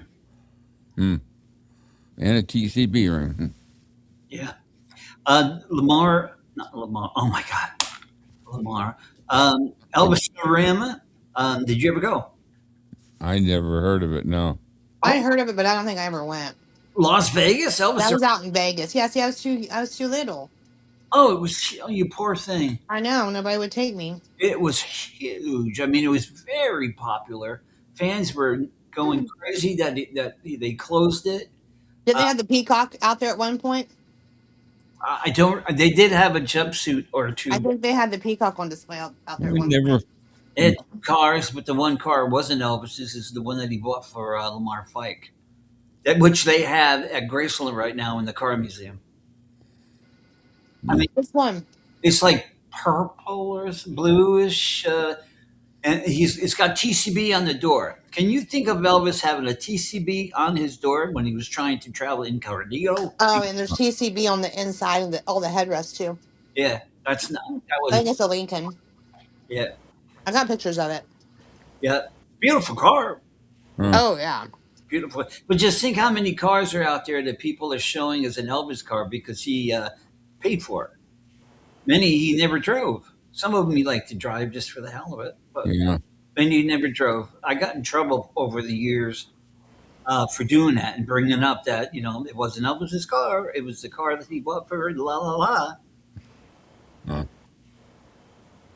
There were so many different museums. We'd be driving through the South, and we'd come to some little mountain town, and there'd be an Elvis museum. We'd go in there, and they had some tickets from a concert or something like that, and then they had a bunch of just cheap souvenirs, and we'd always stop at them. I always wanted to stop at that one guy we talked about the other day that built a house like Graceland. I never did go. I don't even remember where it was at. Nashville used to have a bunch of them on Music Row. Everybody had pieces from Elvis. Where? What did I just say? I was asking where you said. Oh, Music Row in Nashville. Oh, I know Branson. I lived in Branson for 6 months, and yeah, Branson had some stuff. I just sent you that car, Rick, if you want to show it. Oh yeah, okay. Well, it's got EP on the door. Is the one limo a BMW? Mm-hmm. Does he have? Did he have? It's a Rolls Royce, I think. A limo. Yeah. Well, that was at Whaling Jennings. Maybe a Mercedes. That's it, Mercedes. It's at Graceland now. That was at, I think it was Waylon Jennings. He had like a little museum there, and he had that. I think don't hold me to it, who the person had the little museum, but it was there. But what I hated about it, you really couldn't take pictures because they had like a curtain from the floor up to about here, so you could look at the car, but you couldn't. That's the car. Yeah, I need to cut it down here so we can see it right. You really couldn't. I think I got a close up of the door and the headrest too. Yeah, come on. Elvis putting TCB on the car. That'd be ridiculous. So that had to have been done afterward. Even the inside where it had EP. Well, that kind of stretched it out. That's a stretch limo now. That's such a pimp car, man. Nice looking car. Jeff, shut your name. Yep. Was an Elvis's. I don't care how much you say it is. I was surprised when they sent that overseas for people to see. All right. So that was Lamar's car? That was Lamar's car, is what they say. Yeah. Lamar? Wow. But, I mean, that was it 75? He bought all those people a shit ton of Lincolns, right? Yeah. So how would they even know? I guess by the VIN numbers. Well, no.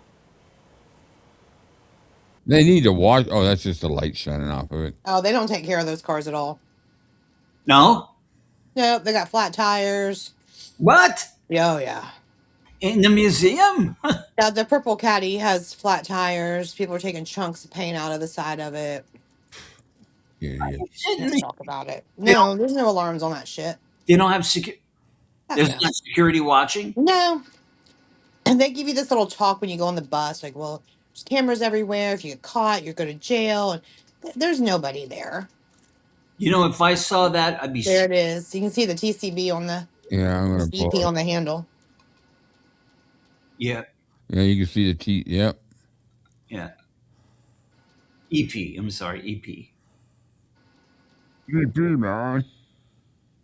EP phone home. So what was I gonna say? I was gonna say something. Who the fuck remembers? Wow. Oh, Pictures. I would be sitting there in the museum in the corner in my wheelchair, screaming at anybody even touched the car. I know. Oh yeah. And if I saw somebody taking pieces off the car, I would shoot them in the face. I mean, come on now, jeez, who would do that? It's the same thing when they picked carpet out of Graceland that they just replaced a couple of years ago. Yeah, Ann says that car was originally Hebler's and was silver Oh, before. Hebler's? Okay, sorry, Memphis Mafia people. They're all interchangeable. Yeah, see, but I was right. It wasn't Elvis's. It wasn't Elvis's. No. And Graceland sent that overseas when they sent over the pink Cadillac. Wasn't it the two cars? Yeah, I about had a stroke when that happened. Yeah, and I thought, what are they sending that one for? And I'll say stuff to people when I'm there, and they're like, "Do you work here?" And I just say, "Yeah, yeah, I do." I mean, at this point, I should own stock in that place. So I forgot. I got in a fight once with somebody that was telling somebody that was with him that the Circle G Willys, right? You know what I mean? The Willys Jeep. Yeah. Yeah. That and they even had in the background that it looked like Blue Hawaii. Yeah, it's not the same. Huh? Yeah, it's not the same car. No. They used it at Graceland and at Circle G for a while, and Graceland was promoting it as if it was the one. Mm-hmm. All in back of the car when they shown it was Blue Hawaii shit and all that stuff. They've got it in the Blue Hawaii exhibit right now. Are they still doing it? Oh hell yeah. Yeah. And if you say anything to all the little babies coming in there now, especially those little social media girls come in just use the place for a photo op, and you try to tell them this stuff, they just look at you like you're stupid. Why not just put pictures in back of it of the Circle G and older? Right, because that's the one Buster used to take the fans around in, right? Yeah, I got my picture taken out of that thing. Yeah, there was. Yeah, you used to be able to take pictures when they had all the shit underneath the carport. And it was touch the trash studs and then. everything else. And it was trash then. Uh-huh. So I can't believe they do that. See, fans should get on top of that. That's not right. It's not right. And for everybody who goes, oh, well, for as far as touching stuff, well, I did that. Well, yeah, you times a million people ruins things. Yeah. Because it's not just you touching things. Well, I definitely would say something. I'm sorry. And I know Amy would. I always do. It's disrespectful. They'd have to drag her ass with the cops. I got my first fight there when I was like 12 years old. The first time I ever went, because at the very end of the trophy room, they used to have the Aztec dial suit. Mm-hmm. And we were about to go out, and this guy standing there, and he was talking shit about, oh, they had to take that suit in. Elvis was a lard ass, blah, blah, blah, blah, blah, blah. Oh my My god. head spun like The Exorcist. What? He was heavier. This guy was heavier than Elvis when Elvis passed away. I said, if you looked at yourself, I said, on your best day possible, you will never be like on Elvis's worst day. He's still better than you. So my mom was like, come on, you're going to get kicked out of here on your first time. I don't give a shit. I'll street fight for that man, and I still will. How can you talk like that and basically what you're... Why are you there? Then we got in a fight last year because these guys were in the Lisa exhibit making fun of her singing. Well, that whole place is like a memorial. It's the... Yeah. What the hell's wrong with them? I don't know. Yeah, who's it? Kathy said something about... Yeah, does anyone... No. That he had one. Elvis had one. Yes, that's one we're talking about, the Willies. Yeah, it's so awful. Yeah, they were in there talking about Lisa not being able to sing and inside her exhibit. Then get the fuck out of it. So I told him to, and then they asked me if I worked there, and I said yes. Did you hate any? Did you jump on? I'm surprised you didn't jump on him because of the Lisa Marie thing. I did. I went up and told him to get the fuck out if they didn't like the way she sang. I'm like, why are you in here? You didn't have to come through this exhibit if you don't like her. And they said, do you work here? And I said, yeah, I do. As a matter of fact, just move it along. Now, Satman says Stephen Schutz, who I interviewed him as well, tells a story about a car on display that they say was in carport. Yeah, there was a lot of them in the carport initially. It's parked underneath. Mm-hmm. The Stutz, the pink Cadillac, Yeah. some of the three-wheelers. Motorcycles. Mm-hmm. Yeah, when I went there, some of them, that's where I first saw the Stutz in the pink when I went.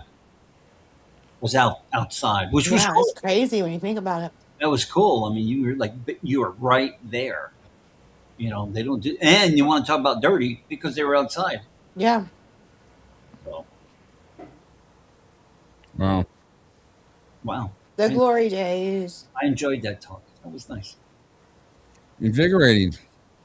Yeah. Memories. Exactly. Back when it just felt more authentic back then. I don't know. Yeah. Well, this is the last time I went to being the career that I had as an engineer. Whenever I go into buildings like Graceland or any other buildings, my natural instinct is to look at how everything looks, maintain wise, and all that. And of course, Graceland's an old house, so it's going to have obviously wear and tear on it. So when we got up to the front door, I had to use the wheelchair at times, but I could walk fairly good. But they went ahead and grabbed me a wheelchair, and I got inside the door so that they brought it up to me to the front door. And when they were taking it in, they were slamming it into the jam and trying to get it in the door, and there's chunks falling out of the jam. And I just kind of looked at her. I go, you didn't have to.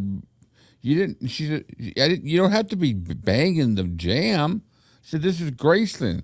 She goes, it's too wide. I said, do you realize that it folds up? And she just kind of looked at me, just snotty look, and she brought it in, gave it to me, and I'm just like, this is the type of people that they keep around here. I don't think they understand like how protective we are. No. Yeah, no. Of that. It just, it just feels like. To them, it's a job. To us, it's our world. Yeah. Yeah. Yeah. But I like it's like holy ground. It's like Mecca. It's like, we want it to be there for ever and ever and ever. Yeah. You want your kids to enjoy it, even if exactly. Yeah. Yeah. You go back 50 years, we would have never really thought that it would have gone this far. Amy, did you ever see that picture of the glass sliding doors in Graceland? Yeah, at the dining room. Yeah. I don't know. I always wondered why they had those. Yeah. BCO Junior, there were some. I'm sorry. Just to let you know. Amy, I thought maybe because it was so hot in Memphis that the air conditioner would keep it to the front room. That's a good idea. Or back in the days, like when people had windows open and stuff, you can close those and not worry about flies when you're eating dinner. I don't know. I've tried every scenario to figure that out. And I'm wondering, were they in there when Elvis bought it, or was it something he added? I thought maybe it's when he bought it. Which area are you talking about? When did he buy it? 57, April. Oh, no. I don't think they had glass sliding doors in 57, did they? So if you look, you can really see him real good, Rick, on the home movies of Priscilla coming down the stairs at Christmas. Oh, yeah. Yeah, in that one picture, you can see she stops and does a dumbass whatever. Yeah. And you can see her stop, and you can see the frame of the... Oh, yeah. Yeah, there's a post that goes right down the middle that stands out. Mm-hmm. And then there's one with just the dining room from the head of the table, and you can see the frame of the door in the 60s. But we're trying to figure out why. Now, Elvis's seat was toward the window, or was it as you walk in? So his back would have been towards the window. Towards the window. Have you ever seen? Well, you've never gotten that close, but I always wanted to see the button underneath. I got down on the floor and squatted down, and then held my phone underneath the table and got a picture of it. You shit!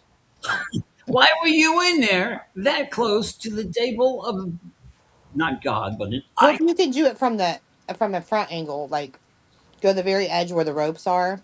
Oh, okay. Like when I go into Gladys's room, I just take my arm and stick it all the way around the corner, and I've gotten some pretty good pictures of her bathroom that way.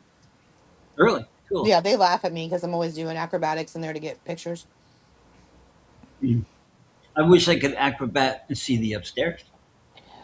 Yeah. I remember when those windows were in all black and in that, because they were in black and then when Elvis was up there with me. You talking about the bars on them? Upstairs. No, the bar, not the bars. They have darkened in the windows. I think they've got like blackout curtains, maybe, or privacy curtains. Yeah. Yeah. BCOJR, I don't know what redress means. I think we got a troll. What? What? I'm not seeing it. I don't not seeing How it. to redress y'all? I don't know. No, there's. I'm just gonna watch it for a little bit. Bye, Patty. Have a good night. Yeah, thanks, Patty. What have we been? God, we've already been over 2 hours. That was We're just talking Elvis stuff. Yeah. I swear, it goes so fast. It does, and I would like to just get like our old pictures out of Graceland through the years and show them one of these We need times. to do some slideshows like that. Yeah. And talk about them. And you know what else I'd like to do is anybody out there that ever wants to come in on the show, you don't have to come. You could just be voice only, or if you just want to share some pictures you have, we'll do a little section on the coffee date of your favorite, your trip or whatever, like I used to do. So, but yeah, we need to plan the memorabilia and the pictures. I mean, those are the things that are. Coach Bobby is from. Oh, okay. All right. Thanks. I was confused, so thank you. That cleared up. Oh, I thought it might have been refreshed. Melissa said she Gladys's room. Okay, so can we have to talk about that headboard? Because when Dodger had that headboard, it was red. So did they have it reupholstered from purple to red for Dodger? What, did everything in that house go red? Yeah, there's a picture of Lisa when she's a baby, and she's sitting up on the pillows on Dodger's bed. I remember that one, yeah. Yeah, because Lisa could also sit on Dodger's bed. And but the headboard is red. Okay, I've got one. Cam's got one. Joe's got one. We've all got one now. We've hit the grand slam. Now, that was perfect. Now they're going to talk about all. Good God. I'm wondering, did they reupholster the headboard for Dodger at some point? Did it start out as purple for Gladys? I need to know these things. I think the purple looks. I know you do. The purple's amazing. Yeah, it is. It's pretty. If I could find a headboard like that, I would. Oh my God. Yeah. Well, keep going. I'll remember. Hey, did you guys see? No, well, never mind. I want to see Delta's room. Huh? I want to see a full picture of Delta's room. I have little snippets, but it's not very big though. No. You talking about the room off the kitchen? Off the kitchen, yeah. I wish I could. Yeah, I've got some. If I could time travel for one day, I'd like to go back to the Graceland the day before Elvis moves in, when the house is empty, walk through with my cell phone and just do a walkthrough video of it and just hide the phones or just take it back. It would just be cool to know what that house looked like the day before he moved into it. Yeah. With a nice little video, just walk-through video like they do with real estate these days. Aside from the fact that they'd be probably worth a fortune, and second of all, they think we'd be part of the occult. So, what color is her Delta's bedroom? Just like a paneling. You know how the paneling looks on the outside the doors of the kitchen? It's kind of like dark. Yeah, it's real small. It's got real bright, crazy flowered carpet. Because Gladys is violet or purple. Wasn't hers purple? I love that. I love the colors that she had for her room. Yeah. It wasn't like a real bright purple. It was just almost kind of like a lavender, maybe. Is that the color that it was of her room, or do they just go in there willy-nilly and put in what looks good? No. I hate to say it. I think that was the color of her room when she was there. Amy. What is it? Ask me again. Sorry, somebody's messaging me something. Was Gladys's room originally purple when she was there? I have an old newspaper article where they're interviewing Gladys and Vernon, and she's talking about what colors they're painting the walls and stuff, Mm-hmm. and how they're going to decorate it. And let me see if that's in there. I think it might have been wallpaper though. See, because I was wondering if they just go in there, the estate, and they just make it, they change it to anything they want it to be, just to make it look prettier than it was. You still there? Yeah. I'd be disappointed if they did that. Yeah, it'd be small. We just lost her. Yeah. I still want to go upstairs. I'm sorry everybody hates me for it, but I still want to go I upstairs. don't hate you for it. I want to go into Graceland. Because you want to do something different than what, you think that, look, I don't fault anybody for that. There's, I want to go and look upstairs and try to figure out, well, that's where the wall would be. Sorry, I was multitasking. It kicked me out. It's okay. And if I go down the hallway, that's where this would probably start, and that would start, and the swinging doors of his would be about there. That's what I want to do. Bye, Charlie. Thanks a lot. Bye, Charlie. Bye, Charlie. I would love to do that. Just try to figure out what is upstairs. Yeah, that's what I would love to do. I just would. And how it's laid out. Yeah. Yeah, exactly. Yeah. Just look at the architecture of it all and just. Yeah. Well, the upstairs wasn't as clean as we thought it would be. Like when they put Lisa's kitchenette in upstairs, where's the blueprints and drawings for that? Because there had to have been to adjust that room. Yeah.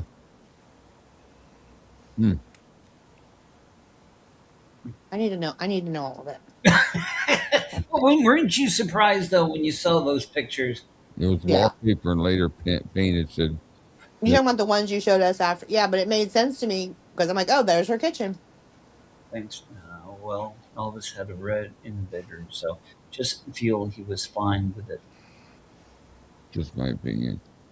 I know the living room, Gladys, it was like that electric blue that's on the inside of the closet door in the hallway. And I think the carpet was red. Wow. Electric blue and red carpet. Oh. Where? In the living room. Wow. Who was it said that? Was it Sam or was it Marty or Lamar? One of those three people. No, I don't think it was Lamar. He doesn't think that much. They liked it when it was like the downstairs in the den where it was, I think maybe an upstairs, that it was a chair here and a chair there that didn't look like that chair, that another chair that didn't like that chair. And they said that's when they liked it the most.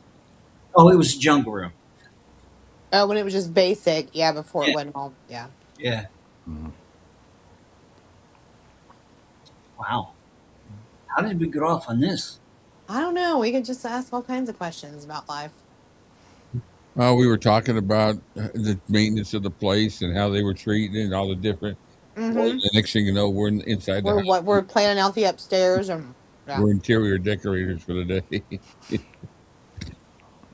That's fun talking about that, though. Well, I hope they take care of the upstairs. And where is the attic door in relation to his room? Oh, there's pictures of it, hon. Because you walk up and then his room's right there, right? To the left. Straight down the hallway, there's a door. Yeah, usually they have, yeah. That's it. And then it's his office and then Lisa's room? It's the dressing room, and then Lisa's room. To the right of that is the door for the attic. And then you go into the right, and that's Lisa's room. Okay. So it kind of makes a little curve around, kind of. Yeah. Well, see, I thought it would look better, but I know Elvis did it, but originally, and I'd like to know when he did it, when you put that personal wall up at the top of the stairs, because that wouldn't be there, and you'd see this beautiful wraparound banister that would go all the way around, and that would all be open. Do anybody know when he put that in? I've heard two different things. I've heard it was with the remodel, and then I heard it was around the time Lisa was born. So I don't know. I can ask. I'll ask Angie at Elvis Week, but she's getting sick of me, so she might not tell me. She's real tired. She's real tired of my shenanigans and my questions. She had to work for you. But it's literally her job. So Yeah. but some stuff I ask her, she's just like, "What?" And I'm like, "Yeah, just find out. Get back to me." Yeah. Well. I think she knows everything, do you? Hell no. Okay. That's where I was leaning. Does anybody have any photos before that? I mean, even old ones, obviously, without that wall being there. I mean, is there any? That would be incredible, right? Shouldn't. I would go nuts. I think everybody on this board would go nuts. I mean, we just have that one picture that's going down, looking down the stairs with that shack with the carpet at the entryway, what looks like it has a violin on it. That's the most I've ever seen. And the mural is still on the wall to the left. Yeah. Yeah, there's got to be pictures floating around somewhere. Yeah. Just pictures, even when people were taking pictures of people, with pictures and looking at the. Yeah, because there's a picture of Dodger, and people say it's Gladys's room, but if you look at the windows behind her, it's not. It's when her room was upstairs in Lisa's room. Oh. Because the windows in Dodger's room are those real long, almost look like doors. Oh yeah. Right. And you can tell these are different windows. Kind of like French doors, skylight doors. Yeah, it looks like you could just open them. Yeah. Yeah. Now, were those the rails? Not the rails, but so you can't get into the windows. It's bars. Were the bars? When did they go? Yeah.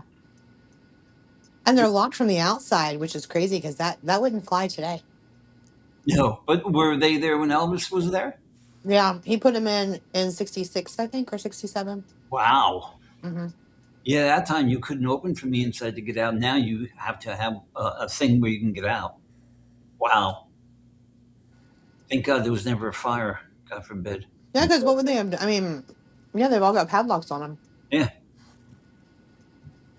Everybody's. I guess they would go out the patio, sun deck, and jump off. I don't know. You mean everybody has left us? Ah, he's back. Yeah, I'm back. You ruined that whole thing. Well, guys, I'm sorry, but I have to take off. You should go to the bathroom. Gotta go potty.